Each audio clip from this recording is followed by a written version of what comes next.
Hello and welcome to Sidequest. This is our video game show here at Geekverse. I'm your host, Dylan Moss, and I have with me the guitar-wielding Travis Snell. How are you doing tonight, my friend? I am doing well. I'm excited we get to talk about talk about Death Stranding, because I always like talking Death Stranding, and I'm excited to hear some of your thoughts, because last week was lots of pins and needles, lots of just not wanting to say too much, purposely saying vague stuff or saying stuff that might get you off the scent. But no, I'm very excited to be talking about this. So I can't wait. Yeah, good setup there. So of course, we already did one episode on Death Stranding 2, which was pretty meaty, and we did talk about a lot of things pretty deep into the story, but I hadn't finished the actual narrative yet, rolled credits, and I now have, so we're back to do that. There was also a regular scheduled side quest this week as well, so you can go back, check that out. You should definitely listen to that Death Stranding first review before this one, I think, because that'll kind of tee up a lot of things we're going to talk about here. And this episode's really going to be full-on spoilers immediately, and we're going to go deep into the story stuff, like, pretty much right away. I have a bunch of gameplay and other random notes as well, but it's, I think, mostly going to be focused on the story, but I don't know. I think we'll probably both have other things that'll come up along the way. And in case, because you never know how these feel, especially my new Apple, the podcast app sometimes updates the way it jumps to things, listens. Like, there's times where it'll start listening to podcasts didn't even choose. That's a whole different conversation. But just in case someone is here accidentally, we go to only about chapter 8 for the first episode. So if that would be a good gauge, if you're that or before around that area, that's where you go, okay, you jump in. Where obviously if you're done now or you don't care, but just to give someone the preference of, we do talk some story stuff, but it's only chapter 8. So in case you've listened to this or you click on this, because you might be scrolling down the feed ready to listen to some Death Stranding and see this one first, but think, I gotta go back. So plus that one has I think a lot more of the I think it's worth the journey. It's a good. I imagine it's gonna be a good 1-2 punch, because that's kind of wasn't a retrospective, but it was much, because there's lots to reflect on in the past 6 years since the first of this. So definitely listen to it.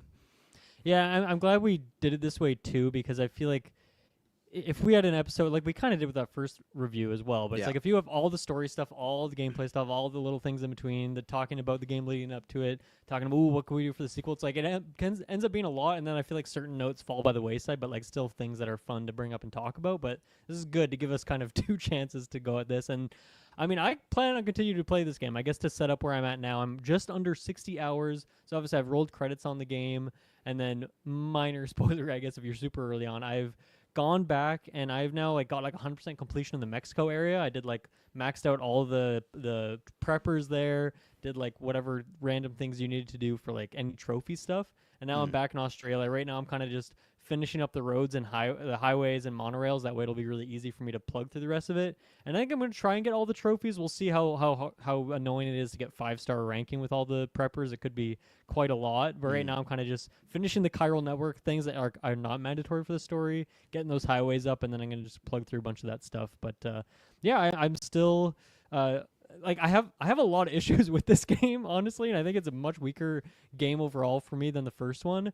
But I still do love it. It honestly is, yeah. And I still love that core gameplay loop, where I still like it enough that it's a good if I really want to zone in and focus, there's things to do. But I can also kind of turn my brain off and just plug out some highways, get some metal, pick it up, go over here, do that. So it's a good game to have have a show on in the background and play too, even though I think there is something special about really focusing all your attention to it, even if there is a lot of slow moments, and just living with that. So I don't know. It's been a mixed experience for me overall, but I don't know. You had already finished the story, obviously, by the time we did that first episode, and obviously you're being wary of spoilers, but I don't know. Any now that you've had another week or so to think on it, any just overall thoughts kind of reflecting on your time with this game so far? No, I think more. I only got about one play session and a bit today, because I went hard on those that Monday to, honestly, I'd say until the Sunday, because I beat the Sunday and then we did them, or maybe I beat the Saturday and then the Monday we did the review. Yeah, I feel like I had 1 day break, so it was one of those where it's just I think you're a little over me now. I think 55 hours, but it was just a continuous okay, I'm going. So did a little bit, because there's still things I want to do, and I'm like you. That's still my plan. This week's a little busy, obviously. Got plans to do this weekend, and I got the gimmick, and I got my dad's 70th. So there's gonna be some space going on, like Superman. But my hope is before Donkey Kong comes out. I don't know if I'll be able to.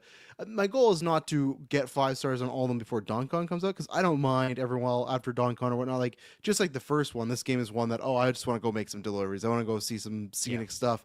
I'll pick it up, but I'll say by like 2026, I'd like to have them all 5-star. And that's one thing I will say. I feel like the ratings go up a lot easier this time. I felt like with the first, which we kind of talked about in general, right? With the first game, that almost everything seems a bit harder. It felt like those ones, and maybe again, maybe I have to curtail that, because I feel like we talked about this before. I gotten a lot more like S's or the Legends of Legends, where before a lot more iffier. So maybe that's it. Maybe that's just it. But it feels like it feels like almost every time I visit someone, I'm going up a star. Now, granted, I got my big truck and I'm saving a lot of orders up. So when I go there, I'm dropping tons of stuff off. But I kind of do that on purpose, because then it's like, okay, now I've gone up a full star, because 1, you're improving that ranking, but then 2, you're also getting some new good gear. Because that seems to be, I think, with almost, there's a couple times I've gone it where you get nothing, or it's just like a little thing. But every time, or I'll say 90% of the time, when you get it's the shippers or whatever the receivers, there's a 5-star rating. When you get one of those stars filled up, they give you something new or an add-on to the thing they already gave you. So, which is like we talked about a couple days ago. It's like, what else could there be? Or just even the add-ons, right?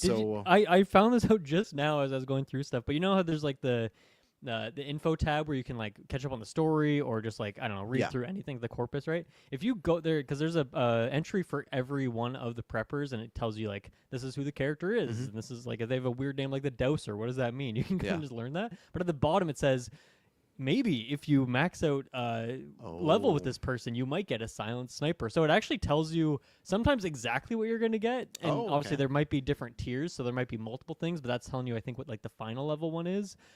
Or it might just tell you something a little more ambiguous. But yeah, it told me that for the lone commander. It told me I'll get a silent sniper when I max that out. So it's like, I figured that would be the case, because there's so many times in this game when you pull your sniper and Tallman's like, that gun's really loud, by the way. You better not shoot that. It's like, well, I feel like that's hinting at the fact that I'd maybe get a silenced version of this later. But yeah, if you are wanting like it's just fun to read through that. Like, ooh, that sounds like an interesting type of gear. Maybe that would help me do the rest of these things. And then I don't know if this is the case, but I've seen some chatter about this online of maybe if you play on the highest difficulty, those star ratings might go up more, because you can get like, I think on normal difficulty, you can get like the legend rating for a delivery. But if you play on hard or brutal, you can get like the legend of legend difficulty or rating. Or if you get brutal, you get the legend of legend of legend. Okay, like it's literally called legend of legend of legend. Okay, so I'm not on brutal on the one below.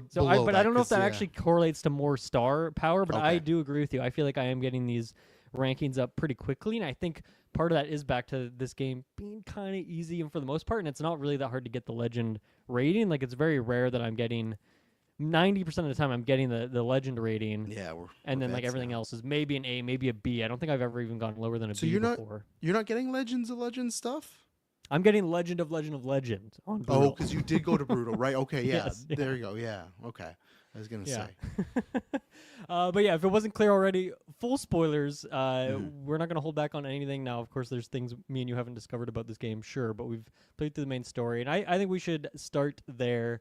And then we can circle back to some other gameplay or smaller things we want to talk about. Is there a particular place you want to go, or do you want me to kick it off with a certain character or storyline? You lead the way, sir. You be the guide. Let's start with Neil Vana. Neil Vana and this character in this whole storyline here. So this is kind of what we talked about in that first episode of, this is kind of the equivalent of the Mad story, where it's like this doesn't really happen in the real world at real time. This you kind of get pulled into these giant tar pit different sequences. You kind of get 3 of these sequences, and then at the end of the game, or I guess throughout the game, anytime you're going up the elevator in the Magellan, you'll often go into these quick little visions, a little That's So Raven moment where you see, little flashes of something, and then at the end of the game, it very much is like that, 'cause it zooms in on the eye, and all they need is a fun little sound cue. And then at the very end of the game, like I think it's even the post-credit thing is when you get, or mid-credit or something, it's like the very last thing you see is it finally, all those little visions you've been getting, it shows you that sequence all at once, which kind of gives you the final reveals and all that. But this is an interesting thing of like the story, and to the point where I was at in the story, and obviously good job on you for not spoiling anything for me in that first episode and just dropping good hints. But like the story setting up that, well, obviously there is an affair that happens between Neil Vana, who is a client of Lucy, Sam's wife, and they, had like I guess this connected past from when they were kids in this war zone situation. They reconnect, and then there's kind of what it's hinting at is that Lou is maybe not Sam's child, is an affair baby, but then it's like the counter reveal of like, oh, actually is not the case. It is still Sam's baby, even though this affair still occurred.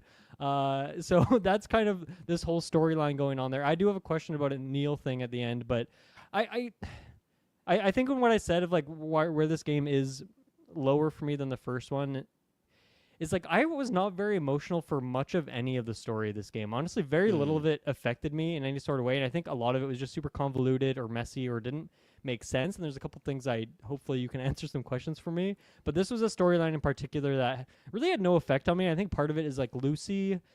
I don't really remember if she was in the first game at all. Like, had a personality. No, I don't She's think just so. mentioned, right?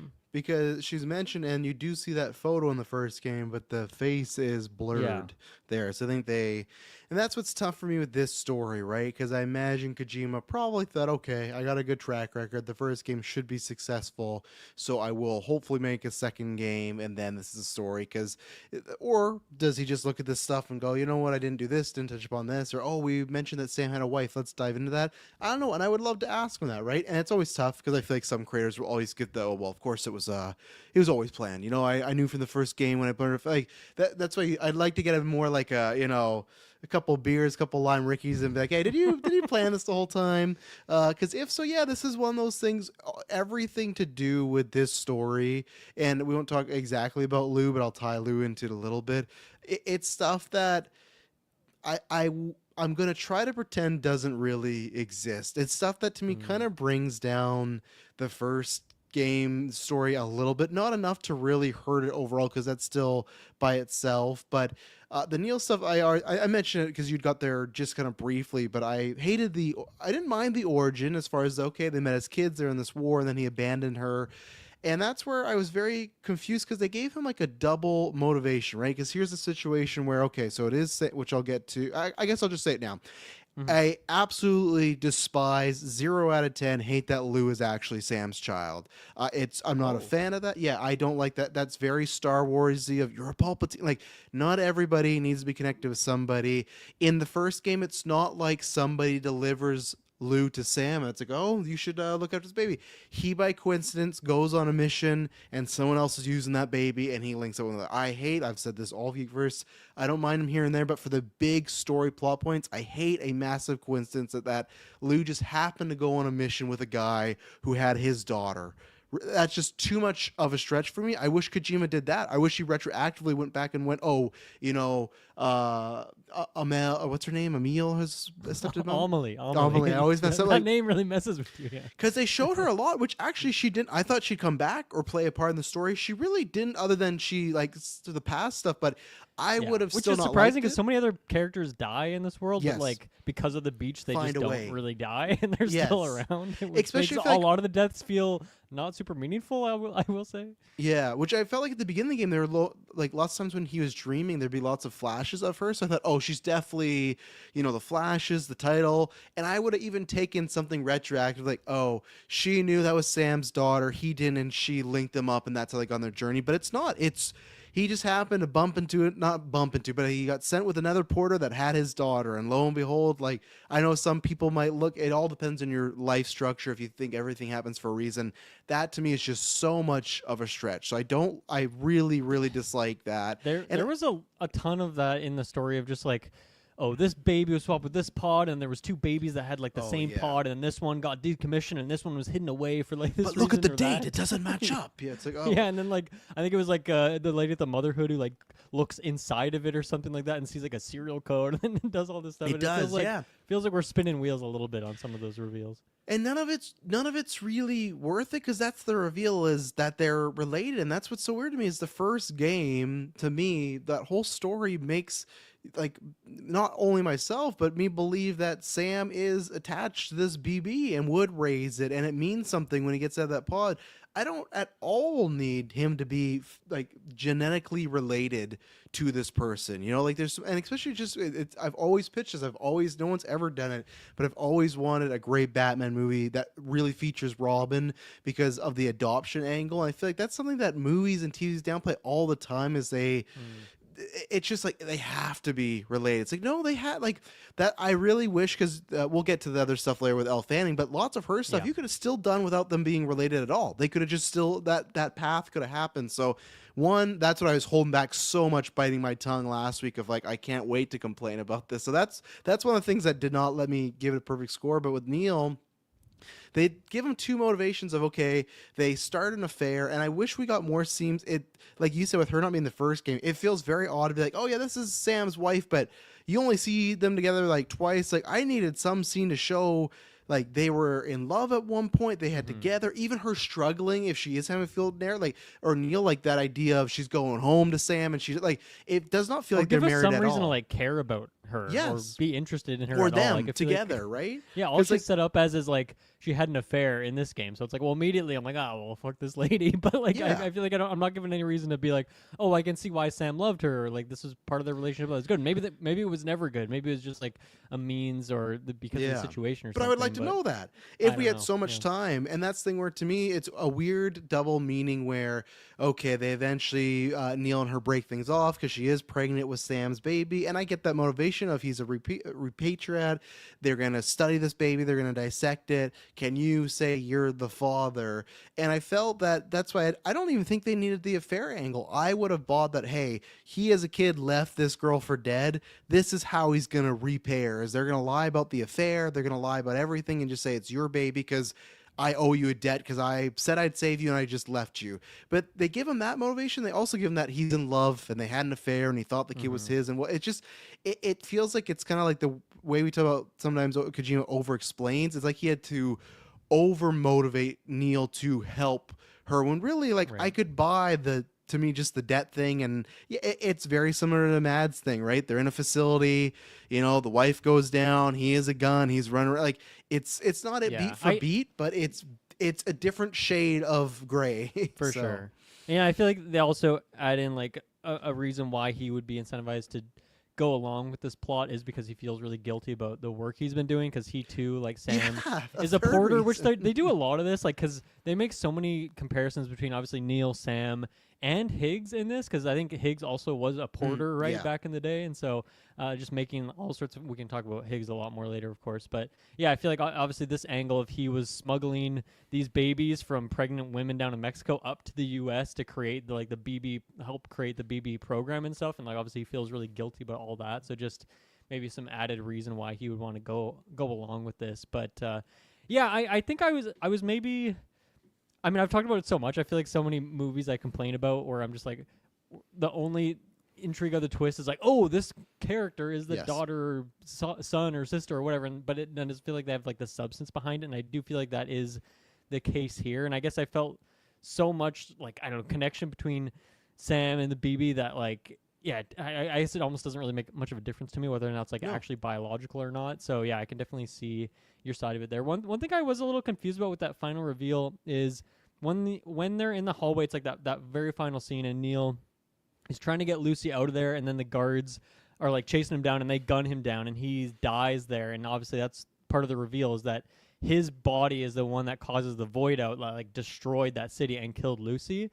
But they made a comment of like, oh, why is he decomposing so quick, or something like that. So it seemed like he caused a void out quicker than is normal. Like, I don't know how long it takes, like a half an hour, an hour. You know, obviously, if someone dies, you have to incinerate their body, or else they'll cause a void out. And I didn't know if there was a story reason why he would cause a void out quicker than other people, other than if these people just didn't know what was going on, or they weren't deep enough into the Death Stranding, like, stuff happening yet, that they just didn't have enough, like, data points on how long it takes for someone to void out. But did you catch that, or do you have, like, an idea? Like, I couldn't tell if there was, like, some storyline of, like, oh, his soul was already dead because of all the shitty things he did. Like, his body faded away quicker. I didn't catch anything. Like For me, it just felt like it was just by happenstance. Like, we kind of talk about some of the people like, oh, and I have dooms as well. Like, it just felt like, okay, for some reason he's decomposing quicker. Not sure if it's this situation, the way he died, if it's emotionally charged, whatever. But yeah, I don't know.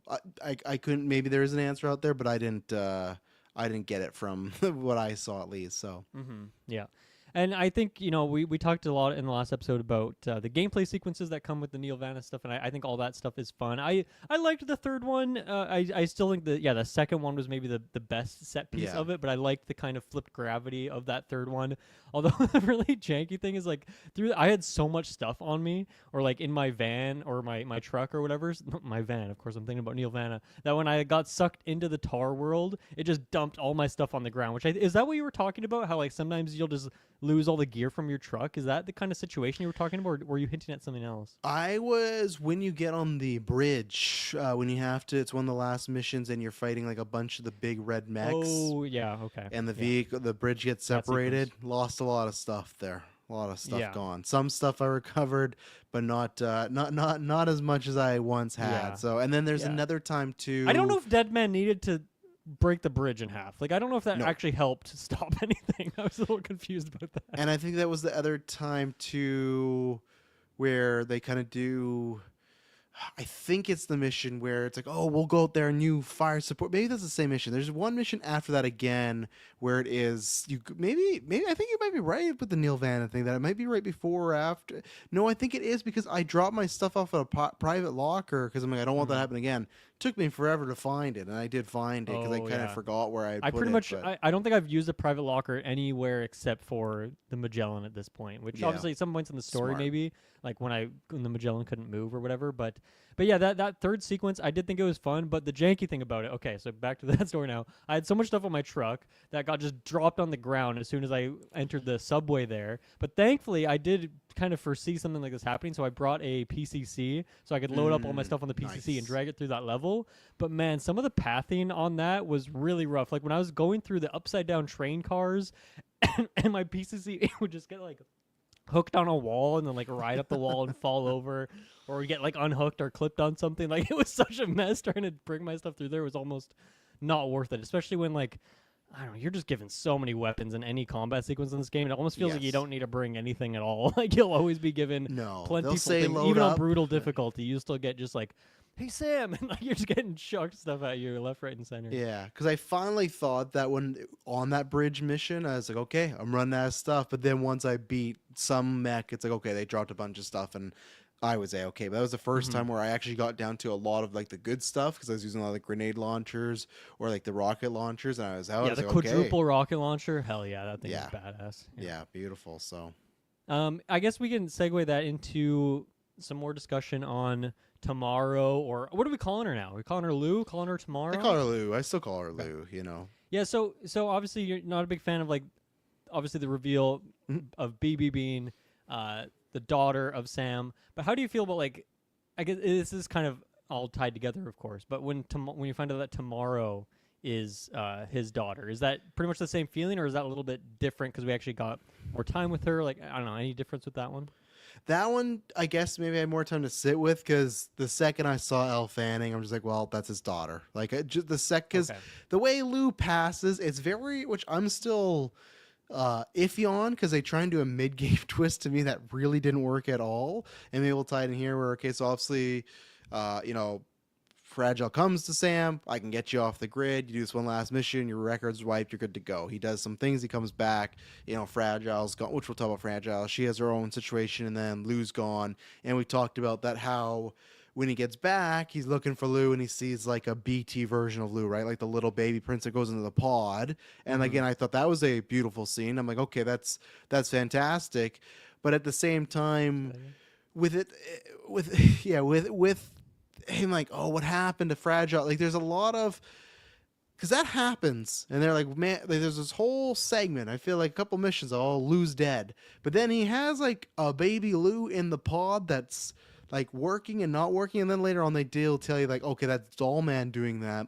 Yeah. But I find it very odd in the mid game. They like that was what Fragile was hiding, right? Is that Lou was dead, but I don't understand, because it felt like Sam understood that Lou had passed on because we talked about it in the first chapter 2 or 3, he's trying to kill himself multiple times. Yeah. So in the middle of the game, when they're like, "Hey, we were just putting stuff in your pod. Dollman was acting as your your UAV and all that stuff." Like, and then Sam's like broken down by it. I didn't understand why he was, because I'm like, well, no, like this is why you're trying to kill yourself. So, because it was weird. His reaction does not match like what it feels like, because he's even seen like the BB turn into like a tentacle at some points and stuff. So it seems like, okay, he must be aware that this is obviously not Lou in there, right? But then you're right, Yeah. like the reaction when it all comes together, and maybe it is just that realization, I suppose. Like maybe he just felt this way for a long time, but like that was where it was actually confirmed or something. But that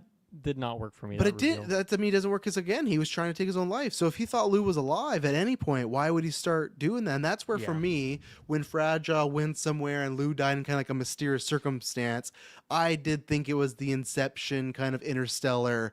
Okay, that's Lou grown up. Time works differently. Yada yada. Science fiction jargon. So I knew right away that was happening. Yeah. I wish what would have happened, I wouldn't have gotten the scent. I wish what would happen if they played it off, and maybe they would have taken out some cutscenes, but that Lou was shot or whatever and back in the pod somehow. Like, they needed to do a way to show us that Lou hadn't died without us seeing that. And then that whole, because I think that would have been a shocking reveal. Imagine the whole time us as the viewer or the gamers think Lou is Yeah. alive, and they say, no, we've been lying to you for a whole 20 Right. hours. She did die, but it's like we Yeah. already knew that. So that's how I knew the second Elfrani got introduced, and especially because Sam already has dooms and he's a repatriate, all this stuff. It wasn't a big surprise. So again, I still like all that stuff other than the lineage. I like, because they have the connection. I think it's a good way of, you get that loss of he didn't get to grow up with her. Obviously, she's gonna be still somewhat messed up and hopefully get her feet on the ground.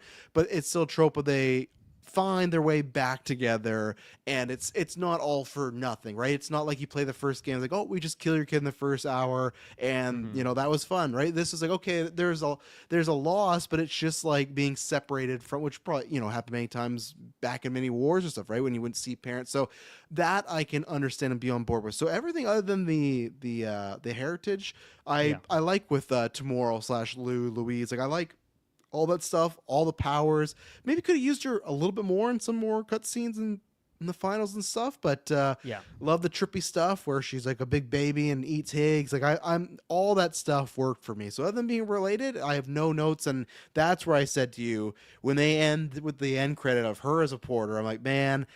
Last time, Yeah, we'll get to that. We'll get to that. Okay, yeah, We'll talk but about that at the end. yeah. So no, I was happy with all that. So, do you have any issues with that? So I think for me, when we get those shots of seeing what Fragile crashing on the bike and Lou being left there and all that, like from the beginning, I was like, okay, Lou.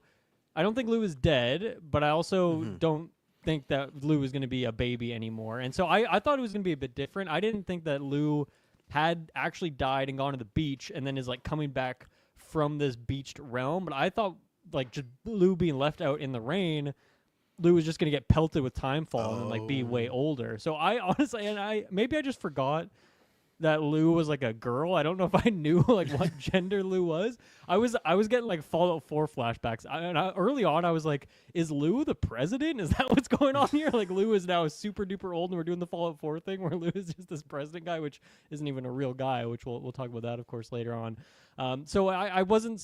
I guess I was half surprised. I did not have that same read that you did. That it was tomorrow when that character was introduced. So good on you for that. It's probably because you and Kojima have seen like the same amount of movies, and you're used to these twists. Similar you know what's going tastes on. too. So yeah, exactly. Yeah, and I felt like Elle Fanning's gonna give her a big meaty role too. So Yeah, but yeah, I definitely thought Lou was going to be around, and Lou was just going to be a character who was older at some point. So I probably could have put 2 and 2 together that it was tomorrow. But I think that does make sense. But yeah, I think at 0 point did I believe that the baby in the pod was Lou. I just never felt that connection anymore. And honestly, I think part of that too is like I was doing way less soothing that baby. I didn't even care. I'm like, this is not a real baby. I'm not going to spend as much time to like make sure this baby's happy. And I also feel like once again, because I wasn't following as much, I didn't have to.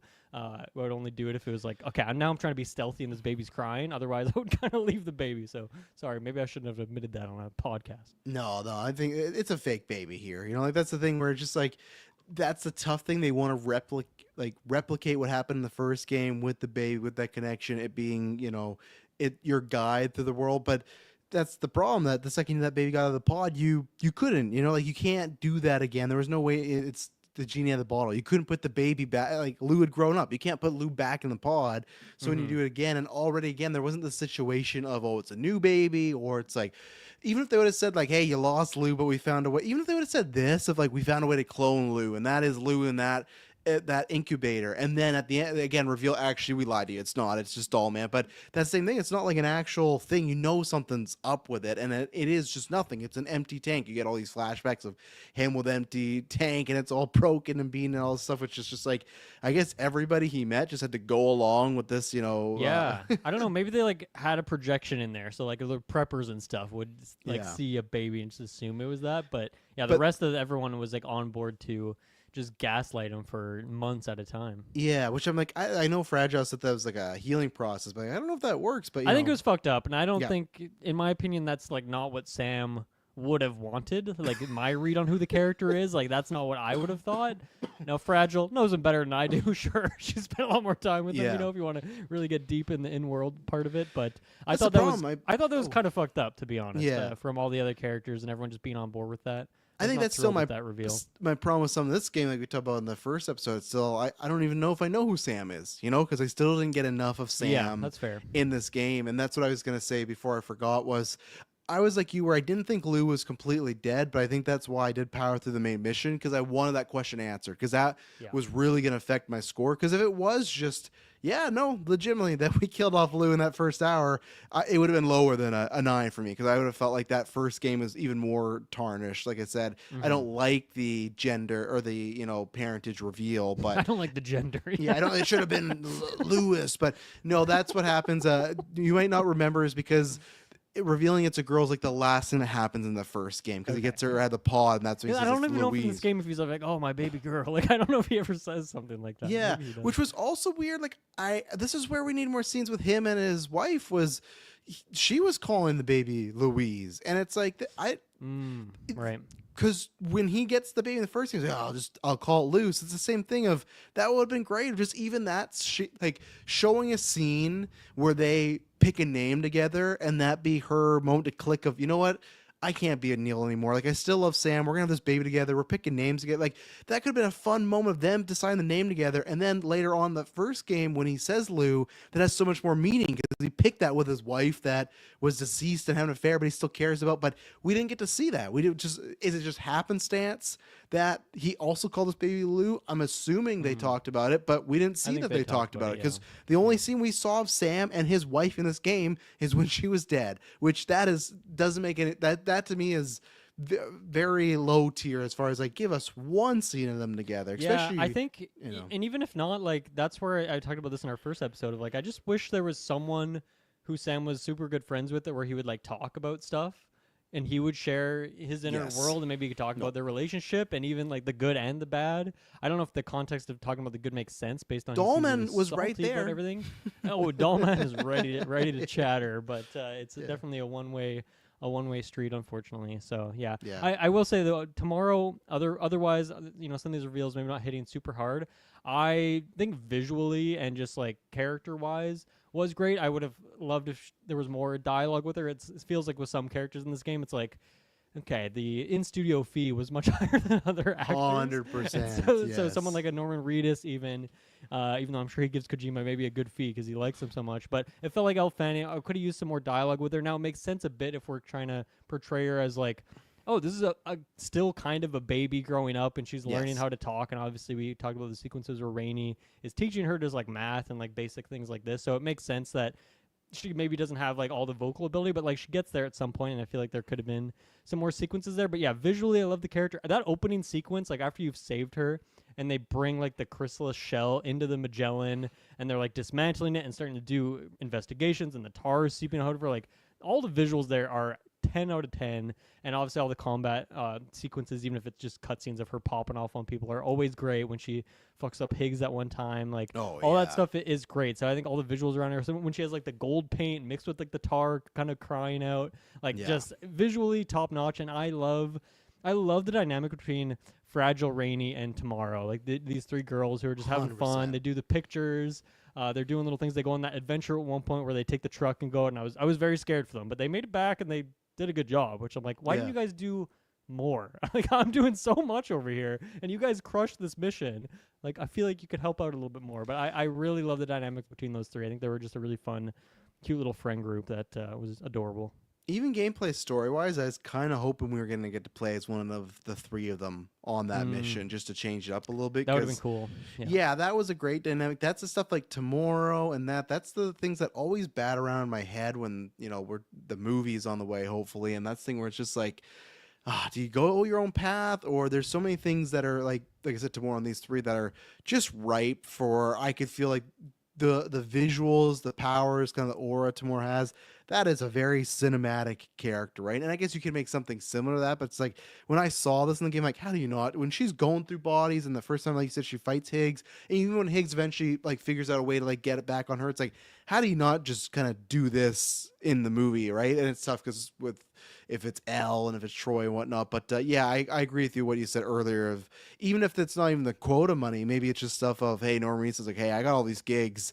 I can give you this amount of time for Death Stranding too, and that's what sometimes it feels like. It's not even like, oh, I don't want to, or pay wise. It's just, I'm in Ballerina, I'm in my Walking Dead show, I'm doing this. So it's just, and that's why sometimes I wonder. And at that point I go, okay, either two things of you wait and you let the game cook for a little so you can get those, or maybe you do a different story where someone can be more available. Because I do, and again, maybe that's a Kojima choice. If that's a choice, I'd say, hey, I feel like I still don't have a clear picture of Sam. I always say in the first game I was fine with that because his setup was kind of the lone wolf hero, but now he's been so much and so many times, like when you take the photos of them, you're like, smile. Like Sam's not like a completely shut off character now, which he should have. Like he could have got away with that of saying, hey, we killed off Lou, and now he's completely shut down. But when you're making him do silly stuff with people and he's having a good time, or he's laughing with Dollman, it's like, okay, well now you've like humanized him a little bit. He's still a person. So, and even when he has his talks with Tamora, like at one point Tamora goes out again, like leaves the ship, and he's kind of like a guiding light to make her stay there, right? And again, it's, you don't learn much about Sam. He just says some really cool biblical shit that's like, yeah, I should be around, but he has some personality. It's just we don't know motives, feelings, everything like that. Even that moment when, I know we'll get there, but it's the second last time you see Higgs, it feels much more like, at times, Fragile feels like the main character of this game. That whole scene where she's taking the guitar and slamming it down, and I can't remember what he repeats of like, I'm so strong, I can't break. He keeps saying that phrase over and over. This guy killed Sam's daughter. And at this point, could be his biological daughter. He's just like sitting off to the side. He's just chilling. Where Fragile's getting this massive scene. She's monologuing. She's hitting the guitar. Yeah, Leia Sadu. What's up? Was her paycheck much lower or something? Because she's getting lines in this game for sure. I don't know what's going on there.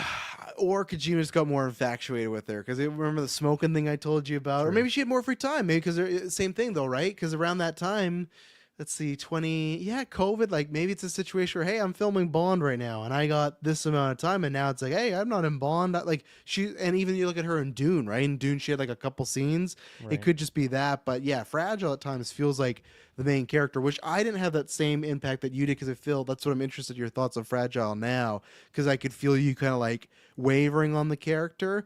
I agree. Don't get me wrong. The therapy session, that thing's kind of fucked up. But the rest of the stuff, the self-sacrifice, the idea of she's this like dying corpse that just like she's possessing this corpse and only has so amount of time. So that's why there is times where there's so much dramatic stuff going on. I'm like, why the fuck is Fragile so happy? Like this feels very odd, but now I like it as like, oh, she's only got so much time left. So she's just taking in all the moments. Like the last thing she does is kiss Sam, because it's like, she's never going to get a chance. So to me, when I found out it's like a person that's pretty much been told, hey, you're going to die August 24th in 2015. You're like, well, this is what at the time I got. That actually made it help. Even though there's some questionable stuff, I liked all that. I liked the sacrifice to try and save Lou, that she made that sacrifice to kind of kill herself and possess her corpse, and the whole time she's been trying to set up the network and help Sam. Like, I liked that idea of the person of the mission. And I think their last appearance together is really sad, where Sam just sees like the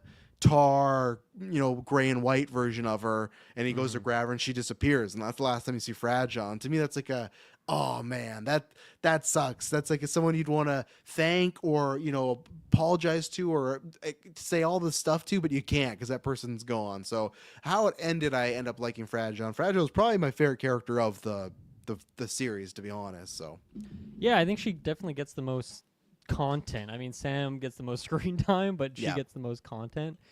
Yeah, I think big thing for me is I feel like the first game, it sets up a world, lore, rules, and then there's like some exceptions. But this game, there are just so many exceptions that it feels like there's really no rules at all. And so for me, that she was like dead, but is like able to survive for some amount of time through like speaking through like a corpse.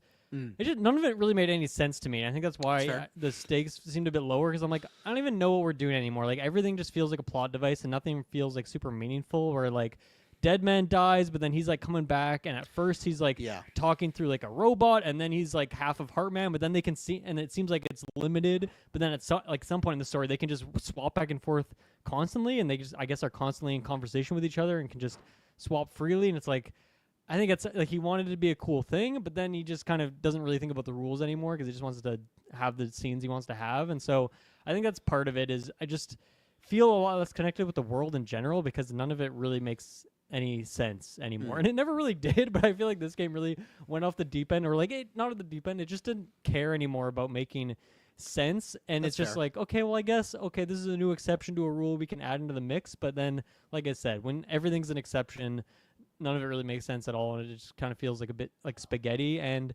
I don't know, I didn't really see much of a romantic bond between these characters. So when they kissed at the end, it just felt like okay. I don't know. It didn't have a huge effect on me. It didn't feel like a thing that should be done. I thought maybe what the reveal was going to be is that Fragile, because she was dead and could only operate from the beach and had to like go through this body. I thought maybe the reveal was that she was the one like in Lou's pod or something like that, and that's because that's what she says. I wanted to be here with Sam, but like she's not really with Sam a whole lot. Like he's off doing stuff, and she's hanging out at the Magellan.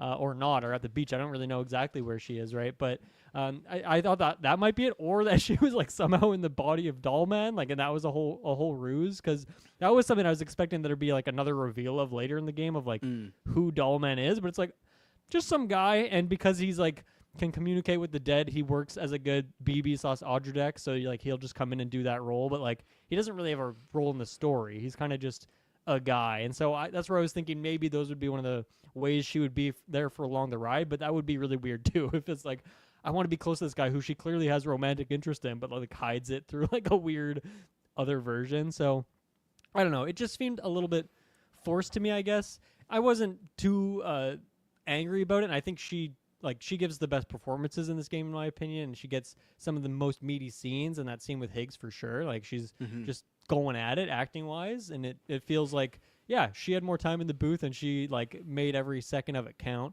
whereas other actors it just feels like even Norman Reedus, like this guy should have way more lines than he does, considering he's not just the avatar but he is the protagonist of the game.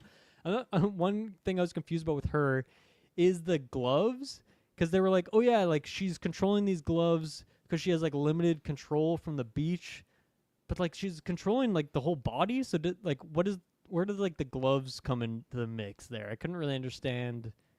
Like, to me, that seemed like it was just a funny visual thing that Kojima had the idea to do, but I don't know if it really made sense why she had the gloves to me. No, not to me either. I think it'd be different if she didn't have use of her actual hands or not. I just thought it was okay. It's an extension of yourself, and I don't know. Maybe they could have said something like she was weaker, so she'd need these hands. But yeah, I didn't take. I don't know. I didn't understand the hands and the connection to the dead stuff. So, no. On a few of the points you hit there, I guess for me, I always thought Sam and her were romantic. I guess, and that's after playing the first game. I guess too. There's their first mission feels like he's like half naked, and there's just like a lot of Kojima starisms going on and stuff. So I read that, but I don't think it's like so. Is there overtly. more in this game that you feel like in 2 specifically?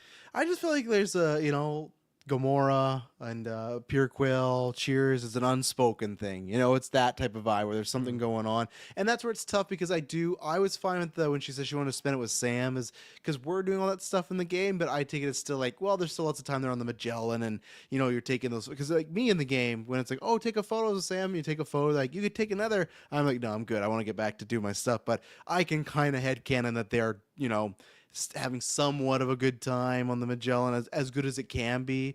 I agree with you on the Dead Man one though. I didn't really understand the purpose. Just have him in the game. Just have him. It's not like this is a guy that's made to look like Guillermo del Toro, but he's not voiced by Guillermo del Toro. So I could understand if he was voiced by Guillermo del Toro and he said, hey, Kojima, I don't have the same amount of time I did in the first game, so what can we do? Oh, I'll make this plot device where you die, but we'll have you come in sporadically, but not as much. Where I don't, maybe I'm wrong, maybe it's the same case. Maybe the voice actor couldn't do it, but I don't think that's the case. And again, if that's the case, you should have let the game cook a little longer and just wait.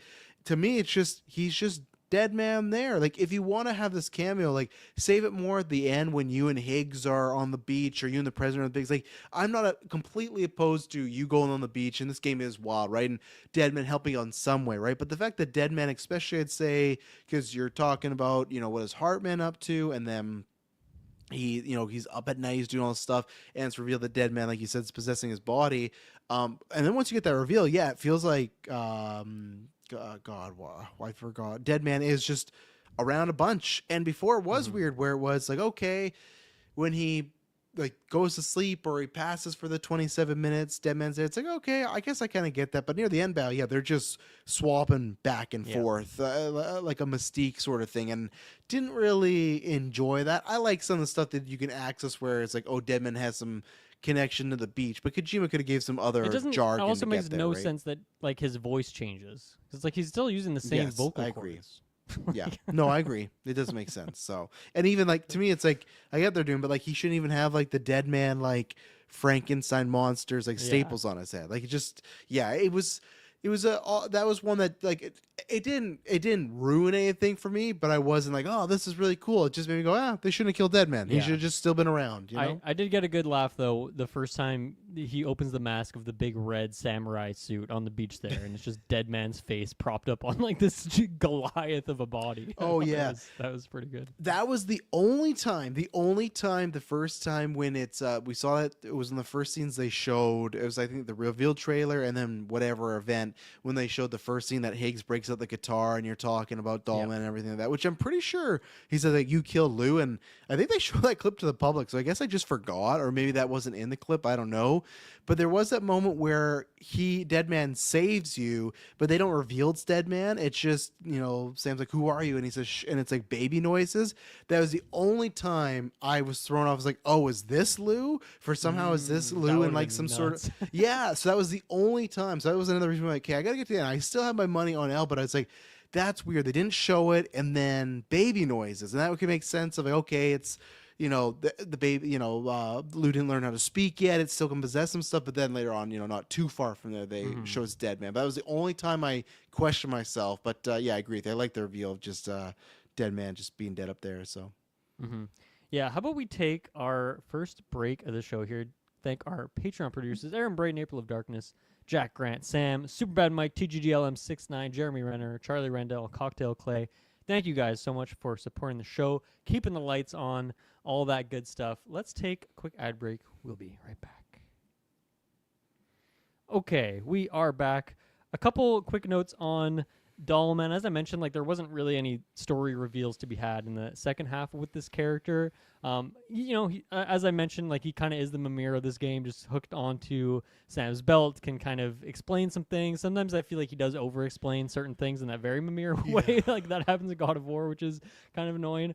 One moment I loved is when they're getting ready to go to the beach, everyone, and they like seatbelt Dollman in, and then he like taps his little seatbelt. I was like, this is the cutest little baby Groot moment ever. Yeah. So I love that. And then also when I was looking through the trophy list and trying to knock some of these out, there's a couple like hints at things to do. And one of them is like you go, and maybe you've seen this, I don't know if you have, if you go into the Magellan and you put on a very specific song, it's one of the Wood Kid songs, and then you look over at Doll and you talk to Dollman, he will start doing like a fully a full choreographed dance for the Did entire not see song. this, no. And then like all the other dominant will pop in, some other guy pops in, and it's like a full like K-pop dance like sequence that's happening I'll have here. to look this up after Yeah. I go do it. And then you get a trophy after you've watched the whole thing. So there's quite a few Easter eggs in this game, and that was one of the silly ones that happened. So shouts to that moment. Let's see which character. I want to talk about Rainy a little bit because I think that's all I have to say is a little bit because unfortunately I feel like this character, as we mentioned, one of the coolest character introductions in a game I've ever seen. I love the concept of her. I like the visuals. I think it's a really great performance. As I mentioned, I like the connection that all the girls have, which obviously Rainy's a big part of that. But I was a little disappointed at how little she got to do in the story. I feel like in terms of the plot or like the big plans and things, it feels like she's never really involved in any of those. She's kind of just there, and then like her powers they set up as like obviously she can summon the rain, or I guess she can't. She kind of just does, but then it feels like at some point she obviously just gets a little charm and she can like kind of control it on and off, I suppose. But then the second part of it is that okay, she creates all this rain, but then there's like a closed bubble around here where she actually like reverses the effects of timefall. And correct me if I'm wrong, but that's like never used once in the game for any plot point, which seems like a really weird thing to introduce if they're never actually going to.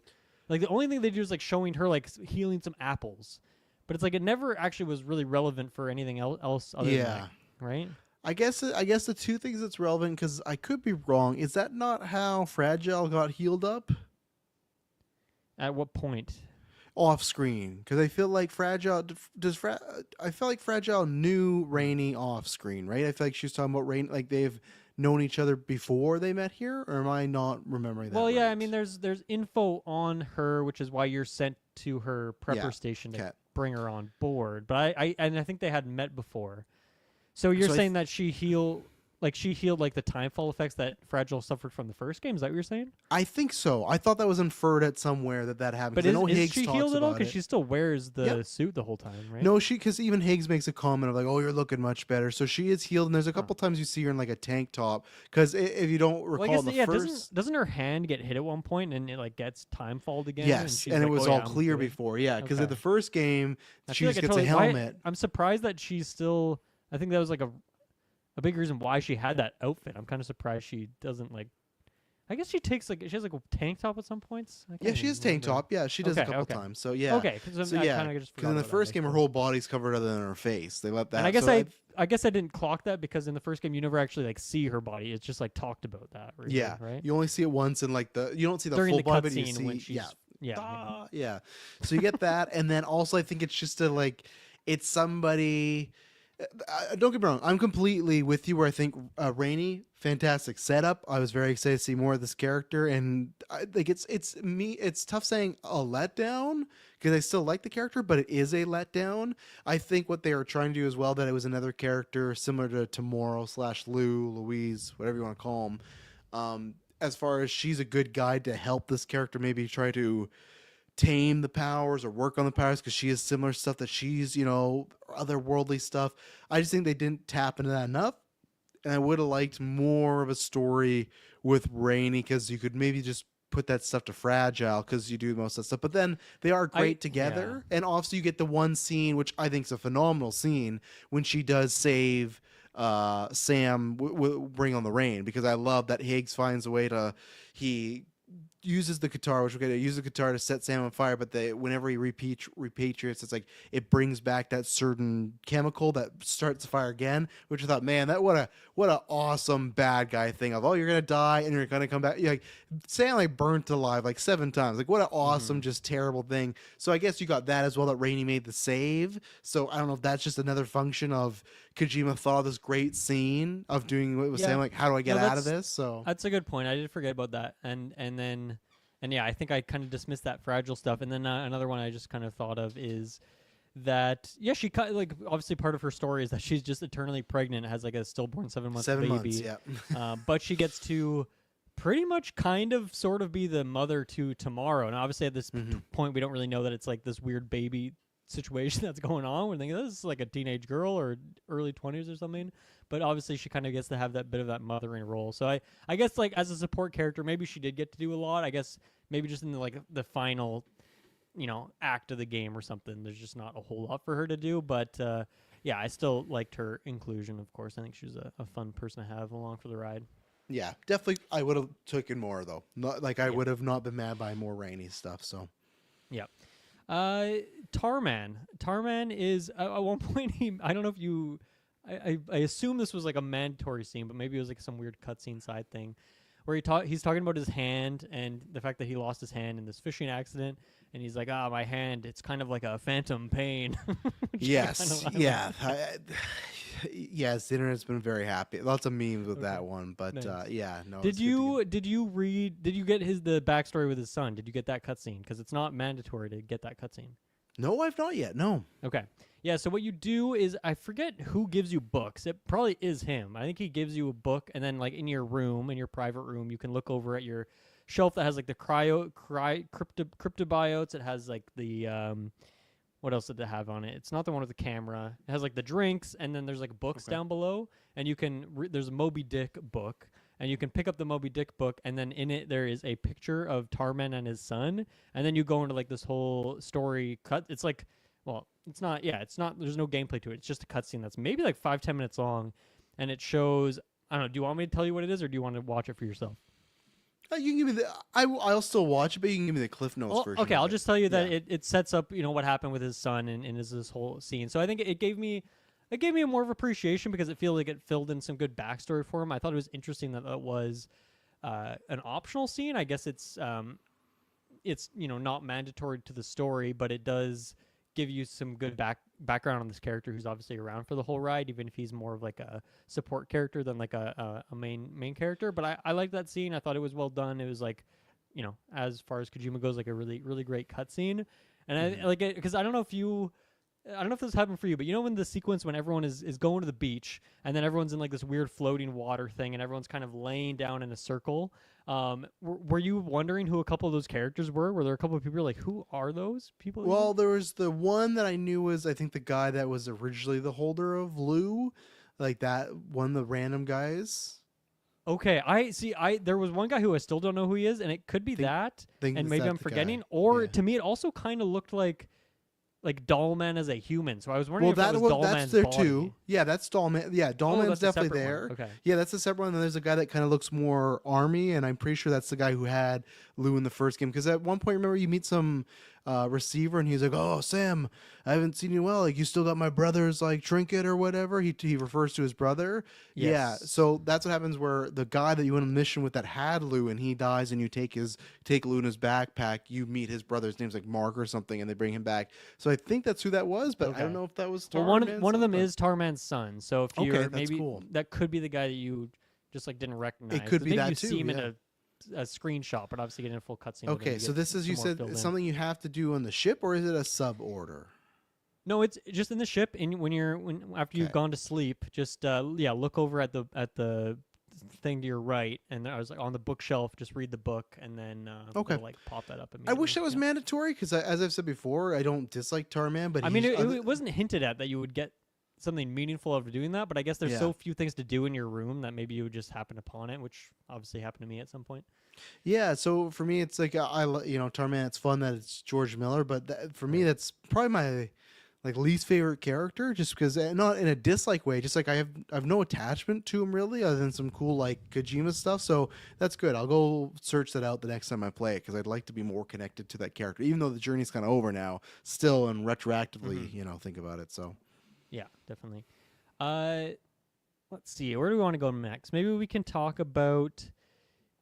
Okay, let's talk about Sam and then lead this into like the Die Hardman stuff. So, I mean, I think one of my biggest issues with this game is at some point in the story, you're doing your stuff, you're connecting Australia, and then at some point, even from the beginning, as I mentioned, like I feel like Sam should have so much skepticism to why he would do any of this stuff, especially when so many characters like the president and Charlie are kind of like shrouded behind not even revealing like who they actually are to Sam. It's like you're just trusting these people, or like you're trusting that like Fragile and the crew trust these people, so there's like extra layers of disconnect. But like for me, especially when it starts ramping up and the president is starting to come towards you with secret messages, and he's I'm like, on the private line, Sam.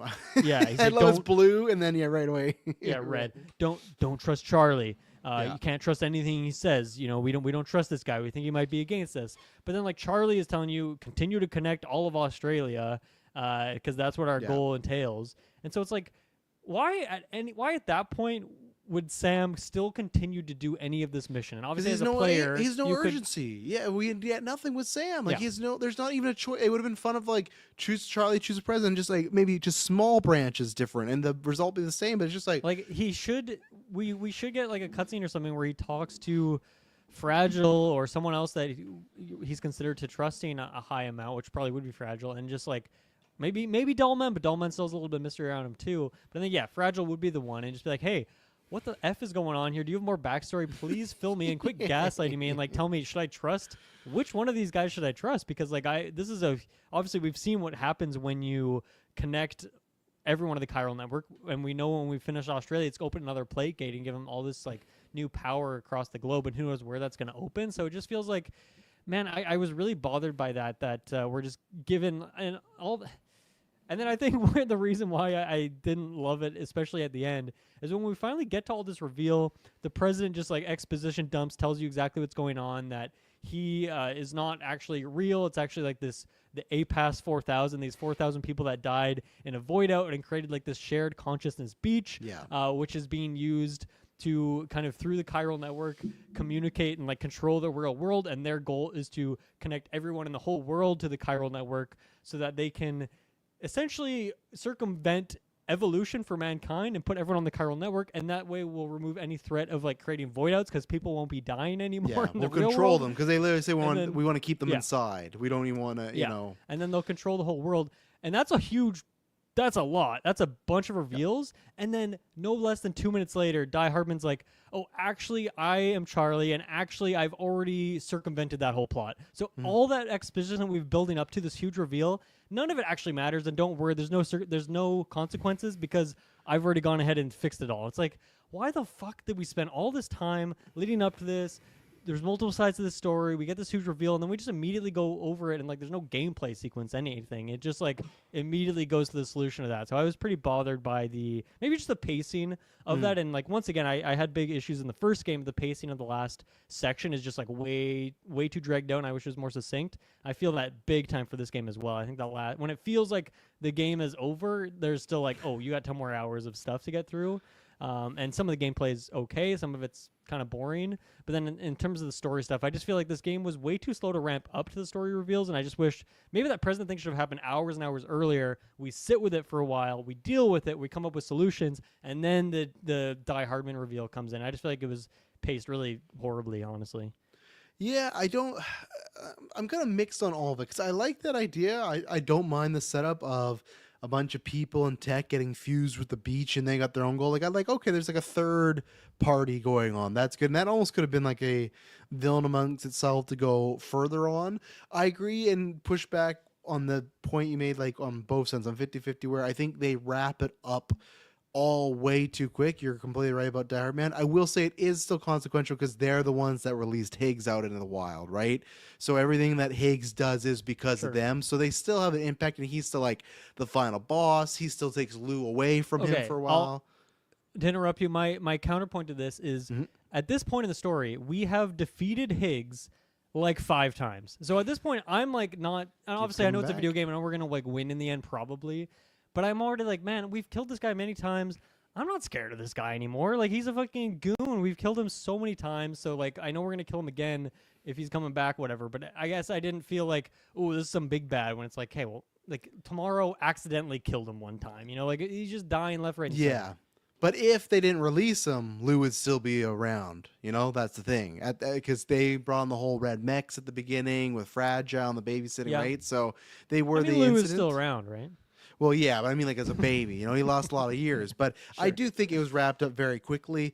Didn't love the Die Hard Man stuff in general. I didn't love the intro scene to Die Hard Man. I thought, to me, like, before it was all wrapped up, and like I said, I completely agree with you where it felt like it was a bigger deal and would solve very easily, and just kind of takes, like, Higgs takes center stage, which we'll get into because I think I still like more than you. But with Die Hard Man, one, I didn't like the scene where Charlie pops up and does a dance number and they reveal it's Die Hard Man.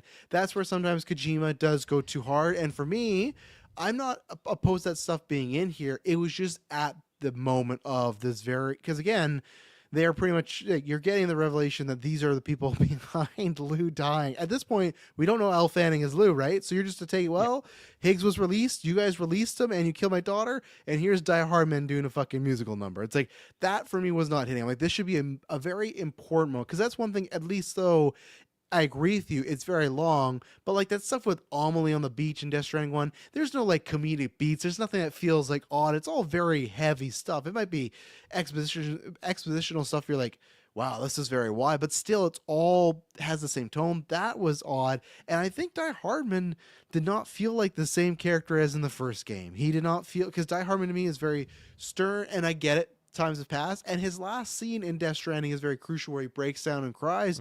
But he's not eccentric. He's not just like, he's so like friendly. Like, I feel like I needed him at the beginning of the game to see a journey to get from point A to point B. I get it. It has been, I think they said, I think it's like it's a year and a month, because there's an 8-month jump, and then there's like a month jump. Yeah, it's like about a year pretty much. When was the 8-month jump, before or after Lou?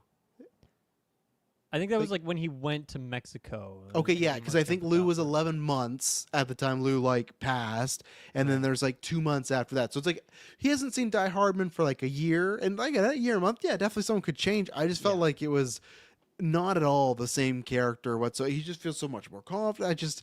I don't know. I'm not confident the way in the first game. The first game was very presidential and very not untrustworthy, but kind of hard ass. Like, you wouldn't like Die Hardman, but this was just like, he felt like he was best friends with Sam. Like, I don't know. It felt, I almost wonder if I would have liked Deadman in this role better somehow, or hey, he was gone. But, and I don't get me wrong, I really liked Die Hardman that first game as like a kind of a opposition in a sense too. And yeah, it didn't hit for me. Like, it was fun when he was like, oh, why do you think it's called the DHV? Like, that stuff worked, but I just like I don't know if they had shown off like what this stood for, but like at no point was I wondering that. And then when it was like a big reveal, like, this is Die Hardman vessel, it was like, is that supposed to be a big reveal, or is this like a joke? I like it because there's so many, as you're mentioning, like a lot of moments of levity there. I couldn't tell if that was supposed to be kind of hamming up the goofiness of that. Yeah, and that's kind of the problem, that for me, other than the fragile reveal, none of the big reveals really work for me. You know, the parentage one didn't work, Neil Vanna didn't work, the whole Dead Man one, the president. Actually, like I said, the president one worked. I like that. I agree with you that the execution wasn't great, but a lot of sometimes it felt like there was just a reveal for the sake of a reveal, and that was Die Hardman, where it didn't feel that natural. Oh man, makes complete sense. It was just like I said in the first episode, where it's like, where's Die Hardman? This feels odd. And then, oh, kidding, he's been on the ship the whole time. It's like, all right, like cool, same thing. It's like yeah, kind of two sides to that. Obviously, the one I already mentioned of like, man, this guy won't even tell you who he is, which obviously he did, but like, you know, he's not telling you who he is. The fact that we trust him, like, I have big issues with that as like, one, just Sam, but like everyone else on the ship too. Like, that just feels like so much trust to put in like this complete question mark. Yeah. But two, I actually do love the hiding in plain sight angle of it. That like, oh yeah, you're kind of what's given like feel like a fake choice. And obviously we discussed on that first episode, like we didn't pick Die Hardman originally, but like the game will always force you to it. But because it feels like there is a bit of fake choice in there, it feels like it throws off the scent a little bit. But then just like, oh yeah, he actually is just Die Hardman, and that's the guy who he has decided to portray. I think is a really fun idea, and it is funny. I find it funny that this game has kind of did this multiple times, like in the same sort of way with the affair and like the baby and all this stuff, and I feel like they're kind of just hiding what actually happened like right in front of you the whole time. And so I think that was clever. I liked that part of it. I thought that was kind of a funny idea. But yeah, I agree. I think it was a weird thing because like, I don't know, it's not like Die Hardman was either of our favorites from that first game either. And man, I've listened to a few podcasts now, people sharing their thoughts on this game, and so many people are saying that like, oh yeah, you can skip the first game and just play the second one. No, I'm like, what the F is wrong with you guys? Like, maybe they haven't finished the game yet, but now that especially we have, it's like, man, this Die Hardman twist is gonna be a flat 0 for people who have not played that first game, and even for us who have it. Obviously, it wasn't like the biggest reveal, but at least we can look back on it and be like, okay, well, there is some precedent for who this character is. But yeah, I don't know. If somehow you've gotten this far in the podcast, like, play the first game. People are saying, oh, the gameplay is so much better this time around. I kind of disagree. Like, I think it's like about as good as the first game gameplay wise. So it's like, go play the first game. You know, if you don't like the gameplay either one, then just watch it on YouTube, I guess. But like, you need to play the first game. It's Yeah, relevant, very I very think relevant. the only people that say that again to me are those people that really love Metal Gear Solid and they want more of that. So I guess if you're That's a fair. person that Yep. just skips like you don't care about cutscenes, or people that do just skip cutscenes because they're out there. There's people that like just are, hey, I want the gameplay. Then I could see that. But to me, it's weird because this feels very much like a Dune 1 to Dune 2 where they feel very connected. Like it's a sequel, but it feels very much just like the next part. So any Hmm. reviews I've heard story-wise of anyone saying you could skip the first game, I think that's a asinine recommendation. Hmm. Obviously, if you're listening to this, you would know that already, but it's Yeah. just yeah, that never made sense to me unless you're just playing gameplay, I guess. So Hmm. Yeah. Yeah. I guess we can kind of talk about the ending sequence of the game that kind of leads into a discussion on Higgs. But yeah, as you mentioned, we go to the beach. We're on the beach. It's in the title right there, the shared beach of the 4,000. And I do agree with you. I think that is a cool idea. Like I like the lore of that, and I think it actually does kind of makes sense within the crazy nonsensical world that is Death Stranding. But if 4,000 people died all in the exact same place at the same time, it would make sense that there could be some connectivity between them, and I think it makes for a cool set piece. Obviously, you get like a full kaiju sequence there. I love the Magellan just being applied as like a helmet onto a onto a giant BT to like take over, and then you even get like the little Heartman like plus thing, not plus thumbs up thing, which is it's very goofy, but likes, yeah. I enjoyed it, and like especially when that first happens, and like I'm so that it's like a pheromone now whenever I hear the Magellan little sound effect. And so when that is popping up, when the Magellan comes to save the day, like I thought that was a really, really cool sequence, and I like the combat there. And that's obviously, I think prior to that scene, you're given the guitar and you could have used it, but I just didn't use it yet because I was like, I don't know how it works, and I'm scared to use it. But in that sequence, you're forced to use it, and it's a cool weapon. I think it's a fun multi-tool. Of course, you can swing it like a melee weapon. You can charge it up. You can do like fast blasts, like if you're shredding on the guitar. So I really like that as an item, and I like that you're kind of forced to use it there. And yeah, I mean, there's what 4 or 5 phases to this Higgs boss fight, like specifically at the end sequence here. So I don't know. I guess to throw it over you here to talk about Higgs, this ending sequence. There's a whole lot in there, but where do you want to go first? Yeah, from all that stuff you mentioned, that's where I mentioned the first episode, just the scale and things that I'm like, that's an epic proportion where we see stuff in games all the time, and still, like, I'm 32, thinking about turning 32, play a lot of video games, not all of them, but I feel like it's sometimes rare in almost anything, right? In movies, TV shows, it's like there's so much content just I've already consumed in these 30 years.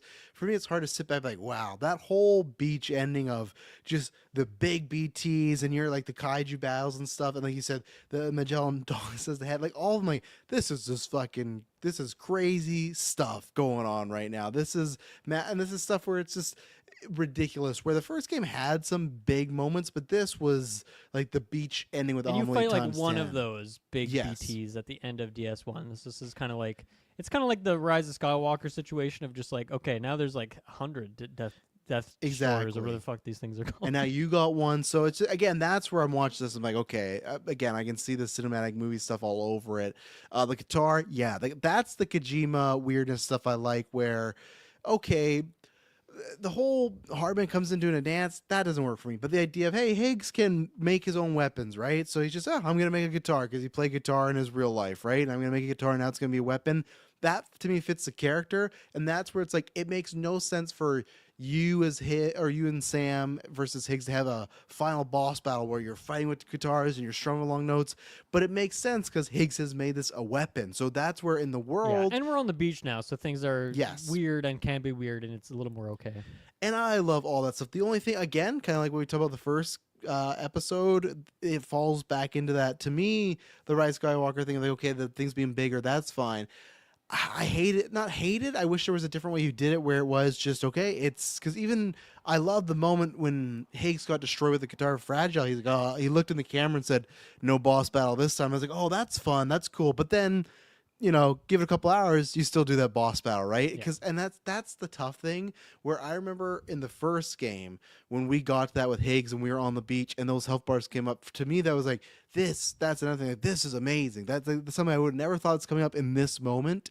Where when it happens again, it doesn't have the same impact. It kind of just feels like like reheated leftovers. Like, okay, we've done this. So I wish there was a way to do a boss battle, but make it a little bit different. But the whole scene of them fighting on top, whatever, and like I said, when the baby comes in, and I liked all of Higgs's backstory as far as, you know, he finally kind of came to peace where he just, because yeah, think about this character for almost a year, he's alone on a like what that does to somebody, right? And that's where I like the differences of Higgs here and there, because you go, oh, why is he chewing the scenery? Why is he a bit more crazy? It's like, well, yeah, because he was secluded for a year by himself on a beach with nothing until Wasn't it like a lot longer than that? well, yeah, I don't know because well, maybe I think he said that, but I think for us it's been 11 months. But where he is time wise, I think it's like an Inception thing where it's moved slower for him. Gotcha. So you're Yeah. right because it in that sense. So that's what I mean. That I like that, and then these 4,000 people find him and unleash him. So and like I said, I thought Troy Baker, especially near the end stuff, I thought he was just going for, like I said, I that's my prediction right now. I think he's winning the acting award come the Game Awards. I think he was just I wonder if the only argument against that I could see is that it's like, okay, you got to get like 40 hours into this game before you get into like that really yes. juicy stuff, and maybe, you know, that's a because a lot of people still don't like the gameplay of Death Stranding and might not get to that point. So, But that would be Mads the only got it thing right. consider. Mads won the game that one, and I know it's different because he's Yeah, been true. the And I whole mean, thing. Troy Baker's like he's just that name, you know. You He's just, the guy. Yeah, did he win for Indy? I think he did win last year for Indy, right? So Oh, I can't remember. You're probably right, but yeah, that's the thing for me where I agree with you. The first half, she's like, okay, yeah, just regular hits, but the back half, I loved how crazy he was. Like I said, shooting Seymour, but then I loved how kind of sad and melancholy he got at the end. And anytime you kind of invoke that Batman Joker thing, that's where he kind of has with Sam, where he's just like, he's got nothing else, so his life is just like it's a perfect match where Higgs is a possessed beach demon and Sam's someone that can't die. So it's like, well, we're gonna do this forever. And then obviously, you know, Higgs. If there is a Death Stranding 3, I do hope we don't see Higgs because I think it's a good We've time been to there, move done that, forward. yeah. We've been there, done that. But to me, really enjoyed all that stuff. Like I said, could have used a bit more variety in some of the boss battle stuff, but yeah, that guitar, I love using it post the game because I love that you can make it. Because I was really worried when you get back into regular gameplay, the guitar's not on you. It's like, oh no, like can't just be used there. But then no, you can go and build it, and that's the first thing I did. Which was tough because I did not have a lot of resources because I lost a lot of them, but love the guitar and I love going into like recovery missions and I just imagine it takes like chiral crystals like to just Yes. shoot. Is that how it works? yeah, Okay. it does. Yeah, so that's where now I collect those a lot more. I hope there's some sort of vehicle update that I can get that would pick them up randomly. God, like the fact that the truck doesn't is so aggravating, especially because you get like the latcher thing, but it Yes, doesn't pick up the right? crystals. That's where it's like sometimes I'm like, maybe I will use a bike because I need to be collecting more of these because you can just scoop those up as you're driving. Yeah, so and I don't know. I think there's just something in my head, Ken. Something funny when you're going to like a base to recover something, you just pull up this guitar and just imagine what these random, you know, soldiers or bad guys are thinking. So I love the guitar. The charge takes a little bit, and I liked that. I thought that was a good mission of him standing on all the monitors and you shot like there's a fun little boss battle thing and everything. So that to me would have been fine.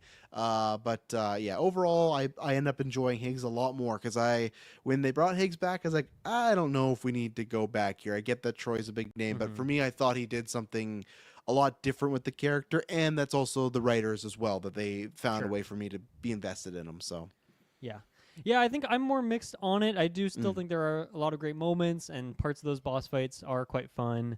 I mean, I as I mentioned, I really like that first like storm the gate kind of section of the beach sequence and that first area. But I think really my criticism of the gameplay there is that everything just takes like a little bit longer than I wanted to. Like I wish all the health that's bars fair. Yep. were like half what they are, and maybe it's because I'm brutal difficulty, so maybe that was part of it. But like, you know, when we get to the point when we're doing like the fighting game like 2D thing, it's like, okay, this is fun for like a minute, but then when like the health pool is big enough that I just have to slowly slog through it, it's like I guess that's probably part of the narrative. They want you to feel exhausted and tired, so maybe it makes sense. But it's not a challenge at all either, too, right? It just feels like you're just gonna beat him and even up. on brutal, like none of that sequence is a challenge. And honestly, there was one or two BT fights that were hard for me, but like anytime you had to fight the giant like tentacle like creature, because you have to do that like 2 or 3 times, or any of the big ghost mech like boss fights, all of those were like extremely easy. I found like I never at any point was like in any sort of danger or close to death, and that was kind of the same thing with all the Higgs fights at the end. Is none of them were really a challenge at all, which is which is fine, I guess. I don't know. I'm not too worried about it because I did want to get to the story beats at that point, but I maybe wish the game, like, because I mentioned on the first episode, like this game definitely lacks difficulty, and it feels like that's maybe a point where you ratchet up a little bit of that. Go ahead. Oh, the only one that I had issues on that until I figured it out and what to use, it's near the end of when you do fight. You complete the mission. The mission is when Higgs gets Sam, and he does this thing where, like I said, he sets you on fire, and you keep coming back and stuff. That defend the base mission, I was dying a few times before, but that's because I was not using the rocket launcher. Oh yeah, on those because those mechs that are like the spiders that like jump around and everything, those were fucking me up, and I was like, what am I doing wrong? Because I was using the grenade launcher, because the grenade launcher on the red mechs or whatever does, like I said, 3 to 4 shots sometimes. If you nail it perfectly and they're big enough radius, you can mark them down. But on like the spider ones, those, I don't know, eat like 7 as plus. As soon as you kill one of them too, and you go grab its gun and then use its gun, it just destroys everything else. Like it'll kill another one of those things in like half a second. And that was the other thing that I realized that use the big, because I feel like at this point I did not have it's not the grenade launcher. What is the quadruple, right? I did not have that just equipped in my regular truck stuff, because like I've said before, I don't carry many weapons on me. I'm like a bola gun, like I try to play like the silent sneak way. So the second that was laying around, I used that. I went, okay, that's the way to use it. When you get that gun, that was another moment where I felt like there's that scene in the first Guardians of the Galaxy when it's Groot and Rocket, and Rocket gets that gun when they're in the prison, and he's like, oh yeah, and he charges up. That was me. I literally get like, oh yeah, and that's where it's like, okay. Once I figure out the strategy of, okay, quadruple the spider, get the spider's thing, then it was a breeze. So that's the thing where it's like not like an unlock, I just wasn't doing it, but that was the only one I'd say was challenging. And next was the bridge, but the bridge when I never die, that was the closest I got to low ammo, but I luckily killed one, then went forward. But those were the two. So nice. Yeah, and then I think narratively, you've brought up a lot of the good things, and I agree with those with the final sequence. I think my only criticism there was it just became a bit too close to the narrative of the first game of like Higgs acquiring an extinction event, and then pretty much doing the same thing there, just with like a different character. So just felt like, okay, we're kind of replaying the classics here a little bit instead of something new and fresh. And that's where I think throughout the game I was hoping that Higgs would not be like the primary villain, and he kind of did, but then it's also kind of shrouded between like APAS 4000 and this kind of group, as you're mentioning, which is kind of like this one larger entity. But like obviously he's kind of the face of it, even though we had this president character, but he's kind of the face of it. So yeah, I don't know. I guess I was hoping for something a little bit differently, but I do think that there are some good moments in there overall. I kind of think the better, I liked what they end up doing with Higgs, but I kind of thought the better narrative route with him would have been for him and Sam to maybe team up to take this thing down, because that would have, because especially at the end when he's kind of just saying like, oh, like, he was a weapon they just point, right? They even say that of like, well, we just need to get some of your attention and cause some destruction. If he would have kind of realized that he was, almost like Dolman, where he was a puppet in this whole thing. But I think the other angle to it, and I thought this part was particularly powerful, is like he was talking about how he's been alive for so long. Like that's one of the primary reasons why he wanted to create the extinction event in the first place, because he was just like, he just wants to die at this point. That's fair. And I think that's where that was like narratively, once again, there's so many similarities between Sam and Higgs, and obviously in that ending sequence, like particularly when you get down to that final like side by side guitar battle sequence, and they both have like the same hair, they both look the exact same, and they have the same weapon. Obviously they're trying to make those parallels pretty similar, but like going back to the start of the game where Sam is just trying to kill himself, and that's kind of exactly what Higgs is doing too. True, yeah. So really dark, and so obviously drawing those comparisons there. But yeah, I just don't think it would have really made sense. Like this is kind of all Higgs has ever wanted. I think in the first game there was less nuance to it, and now we got a bit more of that nuance because we get some of this backstory going on with him, and so that's good to have. But it's unfortunate that like, well, when you boil it down to like the actual actions of it, it is pretty much the exact same as the first game, or at least like that ending sequence with Amelie, her being the extinction event in that case. Yeah. In this case, it being Tomorrow or Lou. Which again, that was another thing I thought was coming in again, where that he had Amelie's bracelet, meaning what's his God, Higgs, and then you had to go back to your sanctuary, your home, to find that, and like find some anomaly to get you there. I liked that. Again, just subtle stuff anomaly. I thought the whole time, oh, she's coming. No, it was just kind of like a shadow. I did really enjoy two things. I don't think I mentioned this the first game. I love the first time you go to your home and there's all the BTs around, and Lou's grabbing them, like, what the hell's going on? And then when it's just like a hologram, like, oh, what a cool, great idea. Like, you put a bunch of BTs to avert people from your house. But the other part I liked is when you go back near the end of the game, and this kind of helped me a little bit with that twist in the middle of the whole, oh, Lou, Sam Lou is dead, you haven't figured it out. When he goes back and he just walks in his place and he's having all these memories, and then when Sam walks out, you can see the entire house is just like looking like Resident Evil 7 Biohazard, where everything's messed up, it's bad, it's dark, where when he walked in, it just looked like the normal place with Lou. So that did help me a little bit of, okay, maybe again, Sam is not only because of tragedy, but he has some mentally, some mental illness that he might not be able to process this stuff the best way. Again, wish we could see more of that, but I did like that scene where, he's having these good times, and he walks, it's just dark, like, oh, damn, so. Yeah, good call. Let's take our last ad break of the show. We're mostly through the story, I think, at this point, but we'll be right back. Okay, we are back. So I guess what do we have left? We have to talk about the kind of very ending sequence with Tomorrow Lou. Is there anything other than that story-wise that we haven't talked on yet, or any of the other characters, any like main story characters?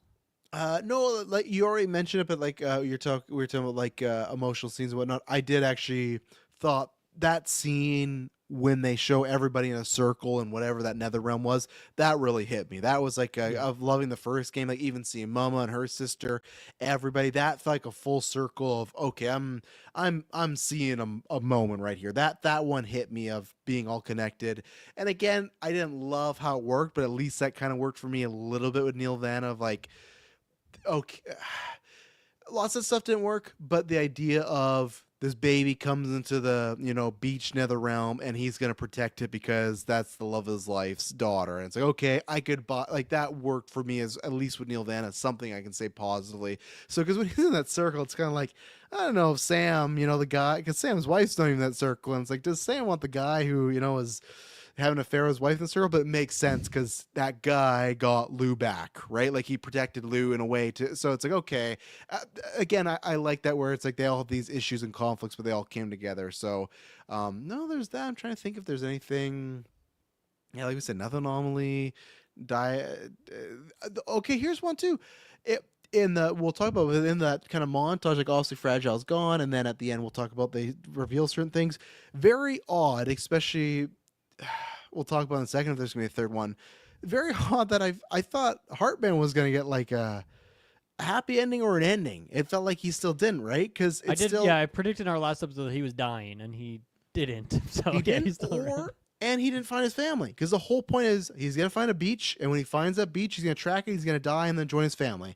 So I thought, especially with Kojima being like, hey, at first, we'll talk about his new quote, but at first he's like, I'm not making a third one. I was like, well, I feel like you got to close off all these loops, and that kind of sucks that Heartman's just still just out there just trying to find his family. Yeah. Maybe that's just like what Kojima wanted, right? He just wants like a character that's kind of tragic, but I thought that it's weird, like even Rainey gets like a ending where Heartman doesn't. He's oh, I helped out. See you later, So, oh, okay, Yeah, that was a character who I felt like they were doing a lot with when, like, he wasn't in the first half of the game, but once you get to his lab and you connect with him, and then in, like, that second half of the game, I feel like the first chunk of it, there's a lot of stuff going on there. There's even, obviously, the sequence with Deadman when he's kind of going around the ship, and he's a little bit sus, and you're like, ooh, what's going on here? And then it finds out, okay, Deadman and him have been communing and talking through this like hidden realm, and all that makes sense. But yeah, then you're right. I feel like there's even that sequence where he's like going to the beach to try and track down Higgs, and he's like not really able to do it or something. He doesn't know where they are or something. Like maybe he doesn't find them eventually. I forget what the plot point is, but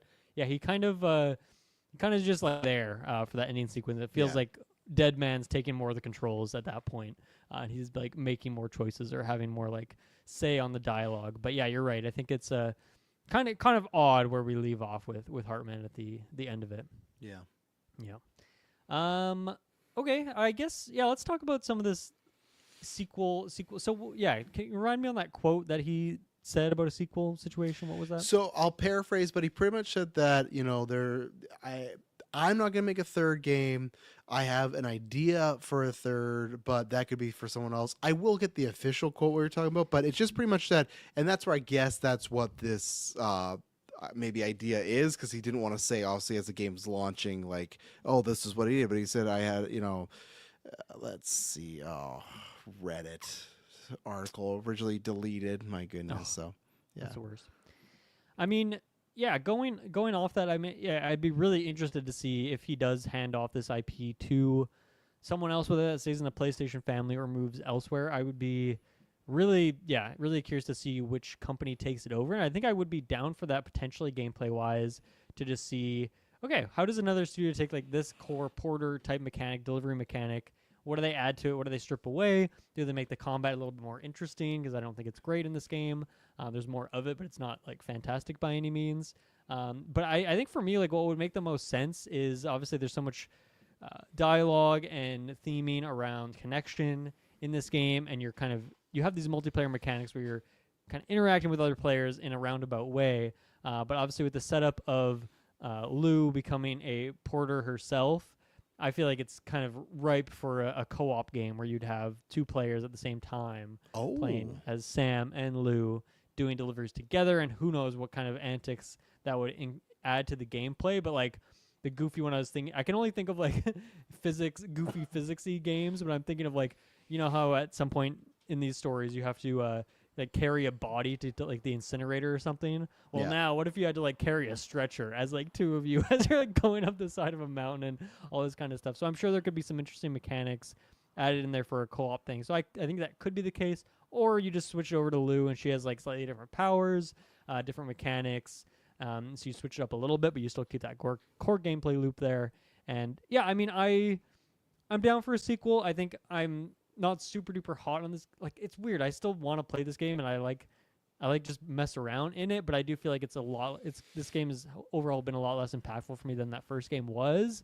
And a lot of that is like that the story really let me down. I think I explained a lot of those reasons why and all those sequences there that we just talked about. But yeah, I'd be down for more Death Stranding. But I think I'm ready for Kojima to do something else right now. I don't know. Maybe he never comes back to Death Stranding because he's getting older. Who knows how many more games he's gonna make in his lifetime? You know. Yeah. So the official quote was, yes, oh, you make Death Stranding 3. He says, I, of course, don't have any plans to do that, but I already have a concept for another sequel. I'm not going to make myself, but if I pass it on to someone else, they could probably make it. And that's where I am, because I kind of feel like because it's funny that that's where you took it, the multiplayer route. I took it as what would be new, and I think this, again, for you and even myself, might end up liking it less, is I feel like the new stuff would be being a porter, but having all those abilities that Lou has, right? Like in those fight scenes. Again, I think that gets it more into Metal Gear stuff. I guess that makes it more actiony, but that is something where it's like, okay, you could make the BT situations, the boss battles, much grandier because it's not, well, Sam with guns and blood bags. It's you're Lou. You can teleport from floor to floor. Yeah. You can use the BT. So I think, especially too, like even the first game when I replayed or watched the movie again, and that's like the first talking about Higgs when he's get introduced, this idea of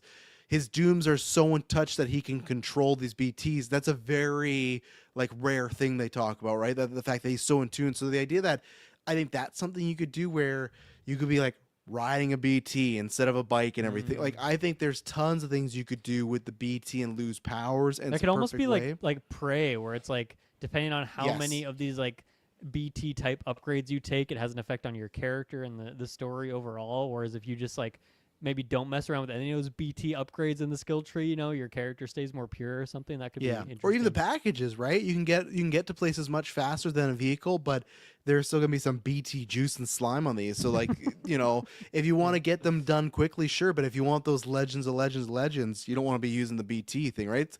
That would be almost a great way of the way when you use the Magellans, like, well, your grade will be lower. Same thing. It's like, well, you could just fast travel. You could be like the Flash and get across this map like nothing with a BT, but you're going to damage these packages, or it's just going to have, like I said, some of the juice there. So for me, that's the route I think they would take. And it's funny because like in that ending when which I thought was great, right? All the times I go to it, The first time in the game, it's just Sam sitting on that mountain with young Lou. The second time they go, it's when Lou's gone, he's alone. And then the third time, it's when Lou's grown up, a woman doing her own part thing. I think that kind of cycle is really good there. And to me, that's where what I think I want more. And even with what happened with Lou, I still like the story.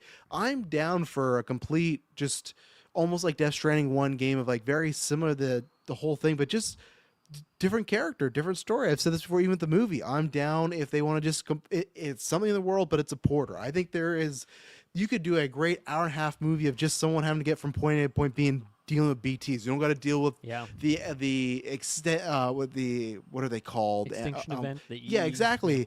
Or like what's this? Like Higgs. You don't need to go that grandiose. You can just do the simple. Hey, I gotta get this package through Timefall and all this stuff. So that's where for me the Lou thing I really like, because to me, and that's where I would hope that it's not like, oh, Fragile's back and Higgs back. I would like it just be, hey, Lou's story. That was the setup. This would be a really hard story to truncate down to 2 hours or less. Like that would be. Oh, exactly, right. But that for the third game, I would love it. That's just like, hey, Lou's story, but now she's gonna go on her own story, like complete, kind of like what me and Taylor talked about with Star Wars, where it's like that's why we want that Rey movie, because we'd love to see, hey, let's see Rey do something that's just on her own now, new villains, new characters, see what she gets into. And that's what I'd like for this, of like, okay, that's where I would like where you could say, hey, you don't have to play Death Stranding 1 and 2 because this is completely new. Maybe you bump in, even though to me, I guess not that much time has passed. I almost read it as like Sam was dead, the way the ending was going. It just read to me like some time had passed and he just wasn't around. But I like that they showed that Rainey had her baby, so that's nice. She got a happy ending there. But I very much want that game because I think it's the perfect setup of very much like what they're doing with Witcher, where now you're like in the next game series, the main character, where it's like, hey, this character's story.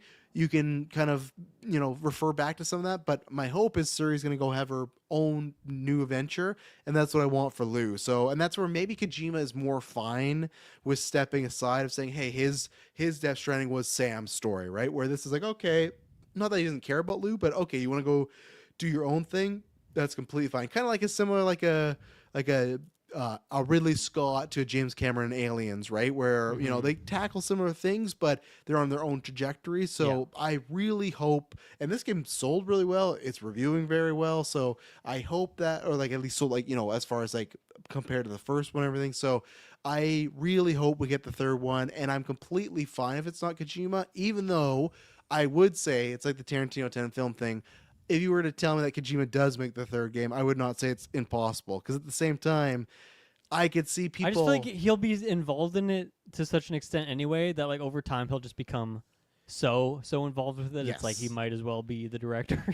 That's the tough thing, right? It's hard to differentiate the Kojima isms from this game. Like I feel like that's part of what makes it what it is. But I don't know. Maybe just the script would get you there, and maybe it'd be interesting to see how someone just taking the broad strokes, but then like filling in the details differently, how that would look. So I'm yeah, because I do wonder if it's a situation where like other people working on, like, oh, like maybe I'd like to come back over there and see what you guys are working on, but maybe it's just a story back. Because he's even said that with the movie, which I respect. That's why he might have this mindset, right, of 1 to 2 is his, like Sam, even stuff as Leia Sadu, right? Like I would hope she's on the third. Maybe to him he feels personally connected to Fragile, and now that a lot of those characters aren't there that he's connected to, he's like, do your own thing. He even said with the movie, when they were interviewing like press and they asked, oh, are you going to be much a part of the movie? He's like, well, I'm going to like give some notes and I'll see some things, but he's like, I kind of just want them to do their own thing and not feel like I'm looming over them. I was like, oh, that's cool. As long as he goes through that, that's cool. Cause that's what makes me think the movie's not going to be about Sam and stuff. I think it's more, where obviously there's some drama, but like look at Neil Druckmann and, Cassie, I can't remember her last name, but for seasons 1 and 2, they were very much together with Last of Us crew, right? Where Hideo was like, oh, just go do whatever. Like, I'd like to know what's going on, but go make your movie. So that's where, if the game's like that, I'm sure that, and that's the good thing with it's Kojima Studios, but that's the hope, right? Is your studio is successful and grows, and that other people can go on. So in a year or two, if they announce, hey, Kojima is just a producer, developer A is making this game, let's see what happens. Great. That doesn't mean it's like with because like there's countless times of, you look at, like we talk about all the time, like New Vegas, Fallout, right? There's countless times of people going off to do something with an IP that could end up even being loved more than the original one, right? So for me especially, I think it's set up in a perfect way where you would play as Lou, you're in like a new path, and then a new person can take over. And I very much am hoping for this announcement, where it's funny with Death Stranding 2, I was like, let's not do it. Let's not do it. But 3, I'm ready to be Lou as a porter. I think that could be tons of fun. Get Elle Fanning back, get some more Woodkid going on. You know, she sang a song here, which is funny. I'm not sure if you've seen. There's a circle. There's a photo circling around right now of Woodkid and her from 2016, and they're on a beach. So everyone's like, "Oh man, Kojima's been he's been plotting the whole time." Nice. But yeah, I am very much in favor of a third, and I hope it happens. Yeah, full power. Okay, some random notes I have here at this point, because I think we've talked through all the story stuff that I wanted to get to mainly. In terms of, like, obviously there's all sorts of the preppers all over the world, and some of them have their interesting little stories going on. A couple that I really enjoyed that I didn't actually encounter during the main game, but only when I was going through knocking out some of this kind of 100% completion stuff, is there's one guy named the Boca. He's in Mexico. So I don't think you're ever like sent to him. The only way you'd go to, because there's a few preppers that you're never actually sent to. I think the only way you would connect them to the chiral network is if you find some of their lost cargo and then find where they live, and then just give them the lost cargo, and then they'll be like, "Oh, cool, thanks for that. Connect me to the Cupid."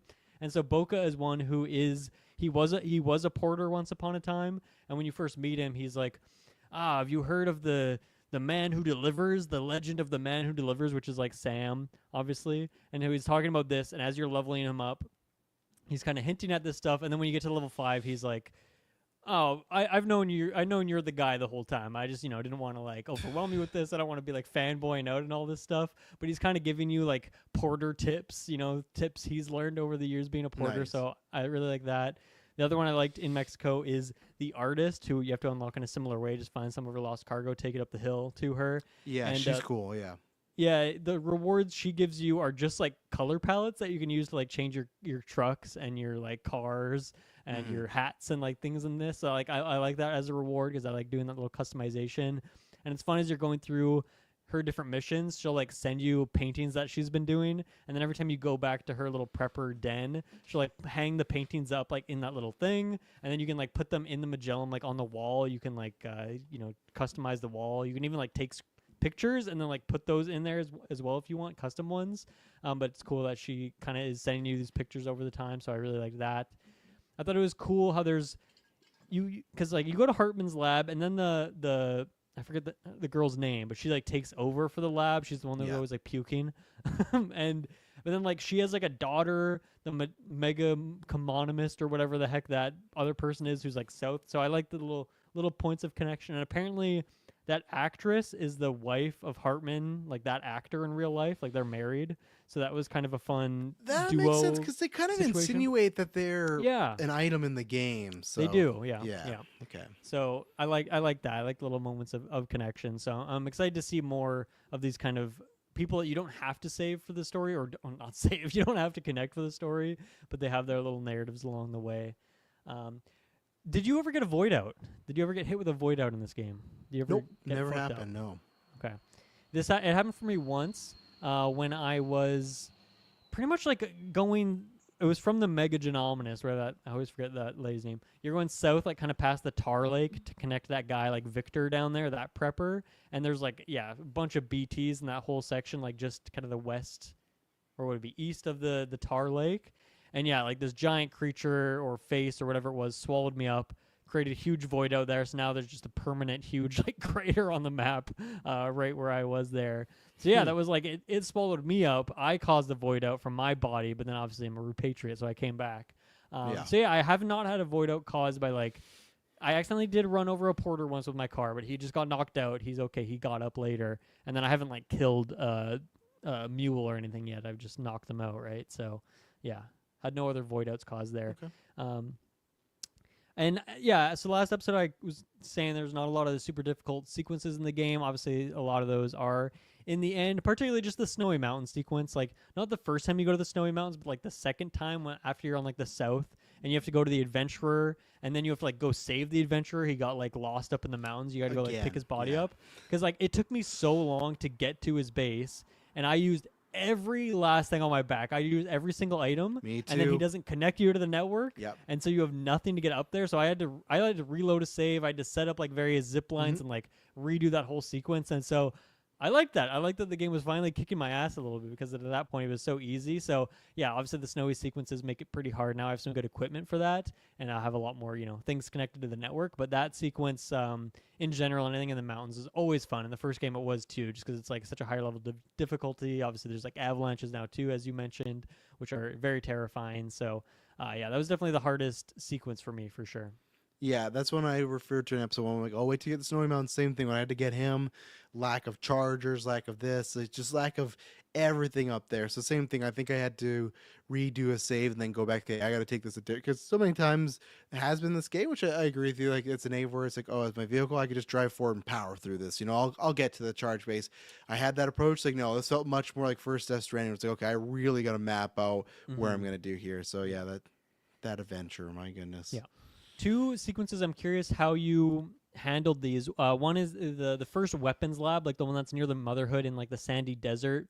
You have to go there, and that's obviously the first time you get the cutscene when it's Dead Man, but you don't know he's Dead Man yet. But like the samurai saves you at the end when you got to crash those like computer monitors. And then the other one is like that bridge sequence at the very end of the game, but not necessarily the actual bridge part, but like the 2 or 3 battles leading up to that, and then when you get down, like right before you cross over the bridge. I'm curious, like what kind of strategies you employed to kind of get through those 2 combat sequences. Grenade launchers. That's where I was. Yeah, I was pretty much the same. I stocked up on grenade launchers, picked up some shotguns, and the machine gun specifically, which was nice because when I did the deluxe version, I got that a little earlier. So some of those missions, like I had like the leveled up one, but yeah, that's primarily what it was the grenade launcher, especially because a lot of those mechs were happening. So that's where it's like, okay, they get taken down pretty easily, got a good radius. So yeah, anytime I was prepped, like you're gonna have to go into battle, I went into with the grenade launcher, which I will say on the way to the bridge,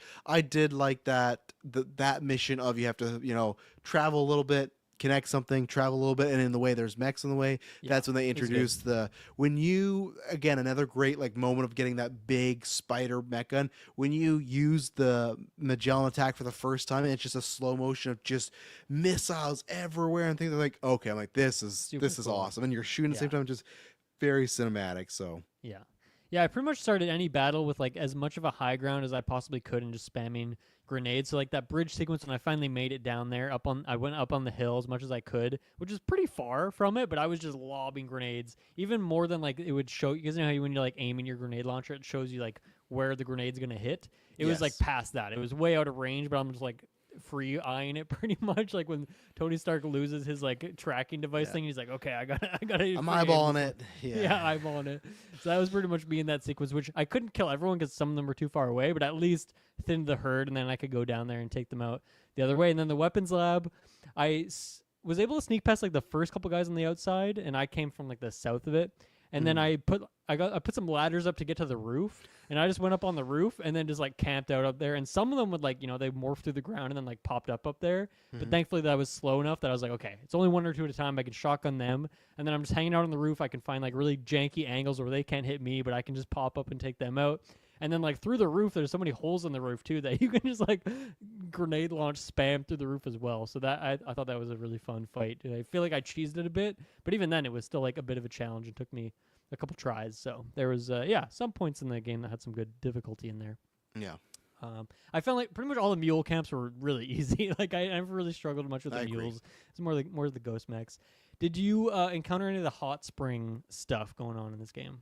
No, I've seen the clips and I've seen the you could go there. I never stopped to take a moment to go take a bath and everything like that. I guess I'll do that in Ghost of Yotai if I get that one. Sure. So obviously Jin does that a lot, but yeah, I did not do any hot spring in this time. So yeah, it's a weird thing where like outside of the Motherhood entrance, there's like just a hot spring. You go into it, it's like a little cutscene kind of thing, chilling out. But then at some point you like teleport and end up in a different point in the map. And then you're like near Hartman's lab, and that lady's like how did you get here? How did you get into my hot spring that's inside my house? And then you like find out what's going on here with the science. And then she's like, okay, I think I figured this out. There's a way that like the hot springs can jump you through the beach and you can teleport across the map. And then you can like start finding them across the map, I guess. Which is like cool, but also mechanically, I can't really think of many situations in which that would like actually be very useful. And I think that's maybe my problem with a lot of like the mechanics in this game is like there's so many weird tools or features, but it just feels like, yeah, but do you really ever need to use that, or will that help, or will that be like more efficient than anything else? But I think it's a cool idea of like, okay, these hot springs can teleport you certain spots on the map. You have like the transponders you can build, which are like just an equipment you can from the PCC you can put down, and those can teleport you to anywhere on the map that you've put a transponder. So it's like a zip line pretty much, but just like globally. And then I think it's limiting how much cargo you can take. And it's like, okay, there could be some interesting way of like those with like the monorail that you can really plan out your routes in interesting ways. But like, I just don't think that would actually really work that well because you're limited on cargo, or like what would the purpose would be. So I don't know if those things are better before you've connected everything to the chiral network, and maybe like certain points in the story when the Magellan is locked down. But I think in the post game, when I'm actually like trying to investigate some of these things, they just seem like interesting little gimmicks, but not really that useful. And so it feels like a bit of a half-baked system of like the fast traveling, because as we mentioned before, like the Magellan can just teleport to like most places on the map. Well, not anywhere, obviously limited to like a prepper's house, but it just feels like, well, that would kind of be the way to do it, because then you can bring cars with you, you can bring all your cargo, and you can build stuff. So I don't know, feels a little half-baked, some of the teleporting mechanics, I guess.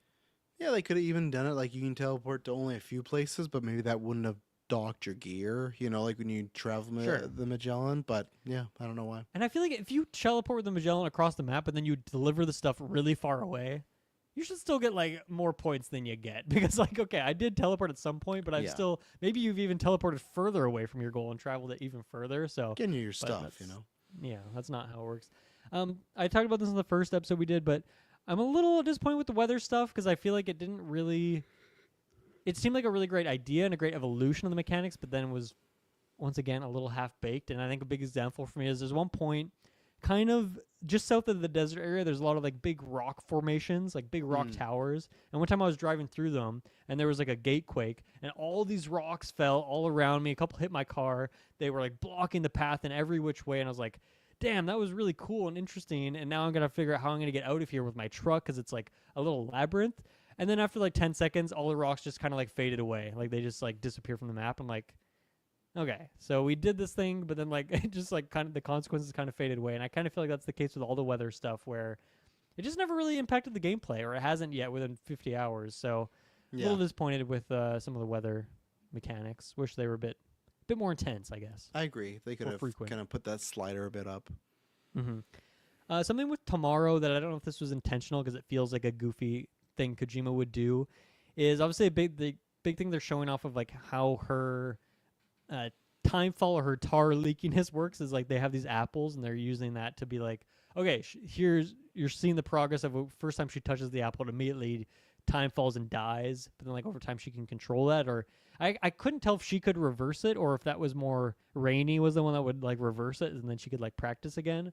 So not sure exactly what's going on there, but I feel like there's a bit of this like the apple doesn't fall far from the tree, like a bit of a hint there of like, oh yeah, this is like Sam's daughter. And obviously when you get down to the very end of the game, her being a porter, having the same job as him. So I don't know, just like an interesting, there's so much symbolism tied to apples, obviously like biblically, but like, so I don't know what, if that's what it is, or if it's what I just mentioned, but I liked it either way. I thought that was cool. Something you hinted at in the first episode was the pizza chef. So please regale us with your tale of the pizza chef. Oh, I loved that mission where, okay, they just everything. It feels like this is the most thought out like porter thing you can do, where, okay, you go there, lots of these people won't connect to the network, but if you give them pizza, they probably will. So already I'm like, okay, that's a fun, weird subplot. Let's do that. You go there, and then when you randomly go there, it's not like I set up like, oh, go back, there's something wrong with the pizza. It's just like you go there for regular delivery, and the pizza guy's not there, and then all of a sudden it's like the door that's past where the hologram would be, you can go in it, and that's stuff where it's like, especially the first game, those would always be main cutscenes. Like, oh, come on in. It wasn't never just like just walk right in. That's where it was like, okay, what's happening? You go in there, you find some of those, the red mechs, you got to fight them. And then you go into which I almost didn't. I went past. I'm like, oh, that's weird. And I walked out. I almost did not go in that door. But then like something more has to be happening. I looked around, go in the door, and you get like a full on kung fu John Wick, like just full on choreographed fight scene where it's like I don't know if Sam has a black belt in like jujitsu or like karate or kung fu, but he does here, and it's just a scene where they're flipping. It's like a there's some what the raid, like that type of fighting style, or even Daredevil where it's just fists, hand to hand combat, flips, throwing pizza dough. They cook a pizza together, and that's what brings them together. And then it's like, oh, actually, yeah, mid fight scene, just like taking a bite of the pizza. Yeah, all those first pizzas, that was just them posing as me. That wasn't actually me. I would do this, and then he just becomes like a regular. Okay, you can give him stuff, and he gives you the pizza weapon, which I've still not got around to using. I think it's just you probably throw the dough on them and get like a little disoriented, but. That's the stuff where I'm hoping I get more of those. I don't know how much more of those will happen, but that was just such a great moment where it doesn't have to be a half an hour long thing. Like that's a 10, 15 minute at most little subplot that I'm going to remember for the rest of my life when it comes to Death Stranding 2, because it came out of nowhere. Because even then, if it would have been, hey, I think something's wrong with the pizza chef, I would have been going there like, okay, there could be baggage there, could get guns. The second you go in there and these mechs pop up, it's like, I don't know what I got. And luckily I had an assault rifle on me, but it's not like other times where it's like, all right, Sam, time to suit up. So beautiful. If we ever talk about, best side missions or little side quests, it's not really a side quest, but I would count it because that was enthralling, because I was just came at a time I guess I was not expecting anything like that. So loved the pizza chef area. So yeah, I totally agree, and I love that sequence. And then as I mentioned with like the artist or the bokeh, like I just think so many games, especially when you have like over 40 preppers like this game has, would just make them just a generic NPC character that has like the same dialogue or the same look even. But I feel like I like that they all have a weird little gimmick, whether it is something simple like the pioneer or the inventor, or you get like the tar therapist like over in the far east side of the map. So you get the ghost hunter. You get some like weirder ones in there too.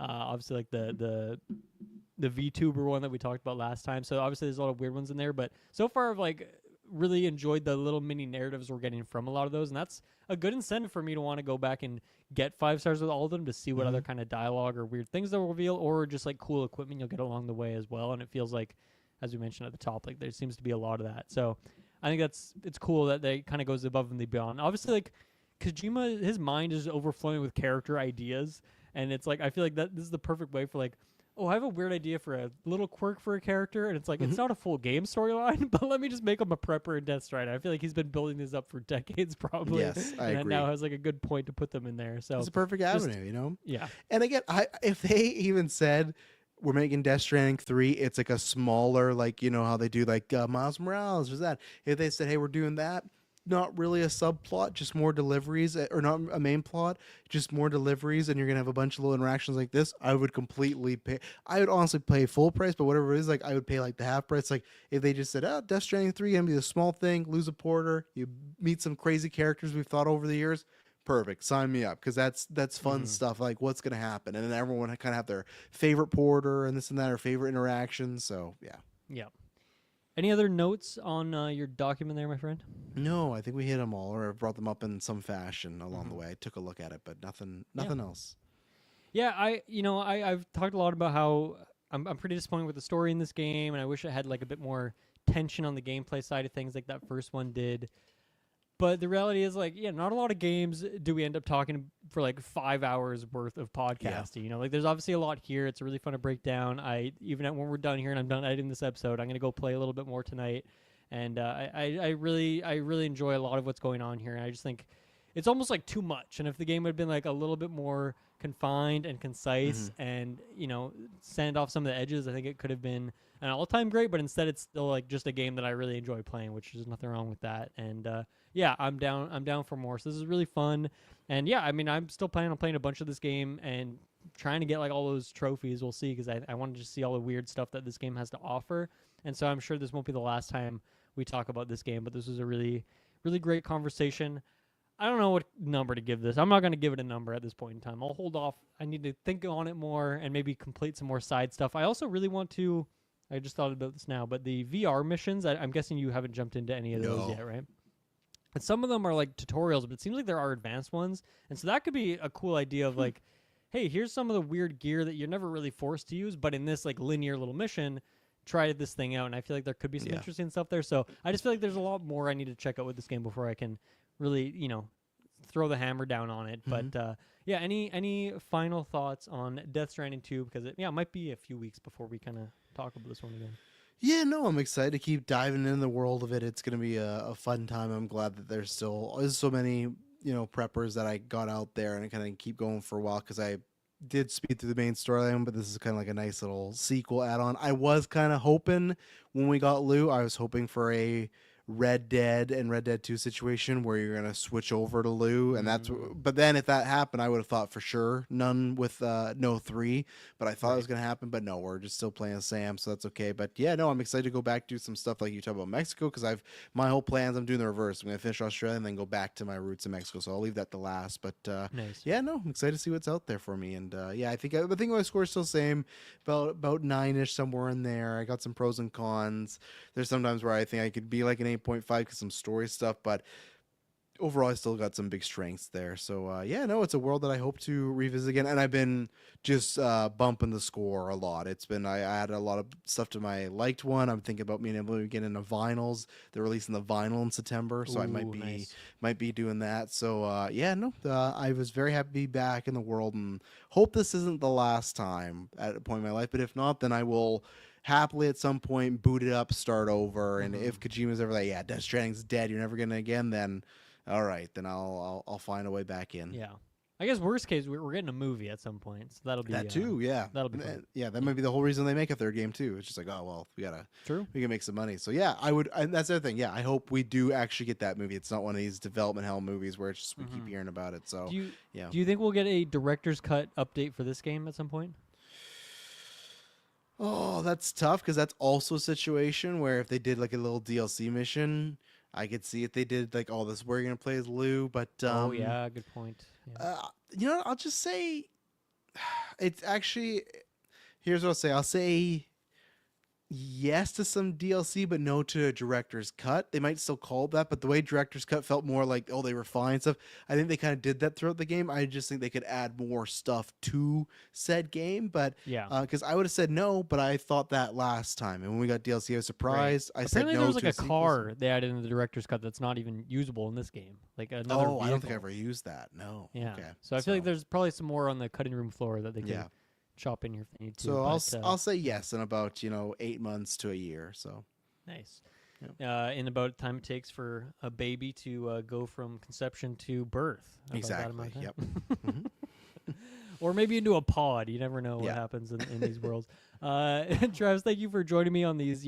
Like I said, almost 5 hours worth of Death Stranding 2 conversation. This is a really great time. Thank you for listening. Next week we'll be talking about, you mentioned Ghost of Tsushima or Ghost of Yotai earlier. We'll talk about that next week because there's a state of play happening for that, along with some other games we've been playing, any other news bits that happen. So thank you, everyone, for listening. And we will see you again next time. Bye-bye.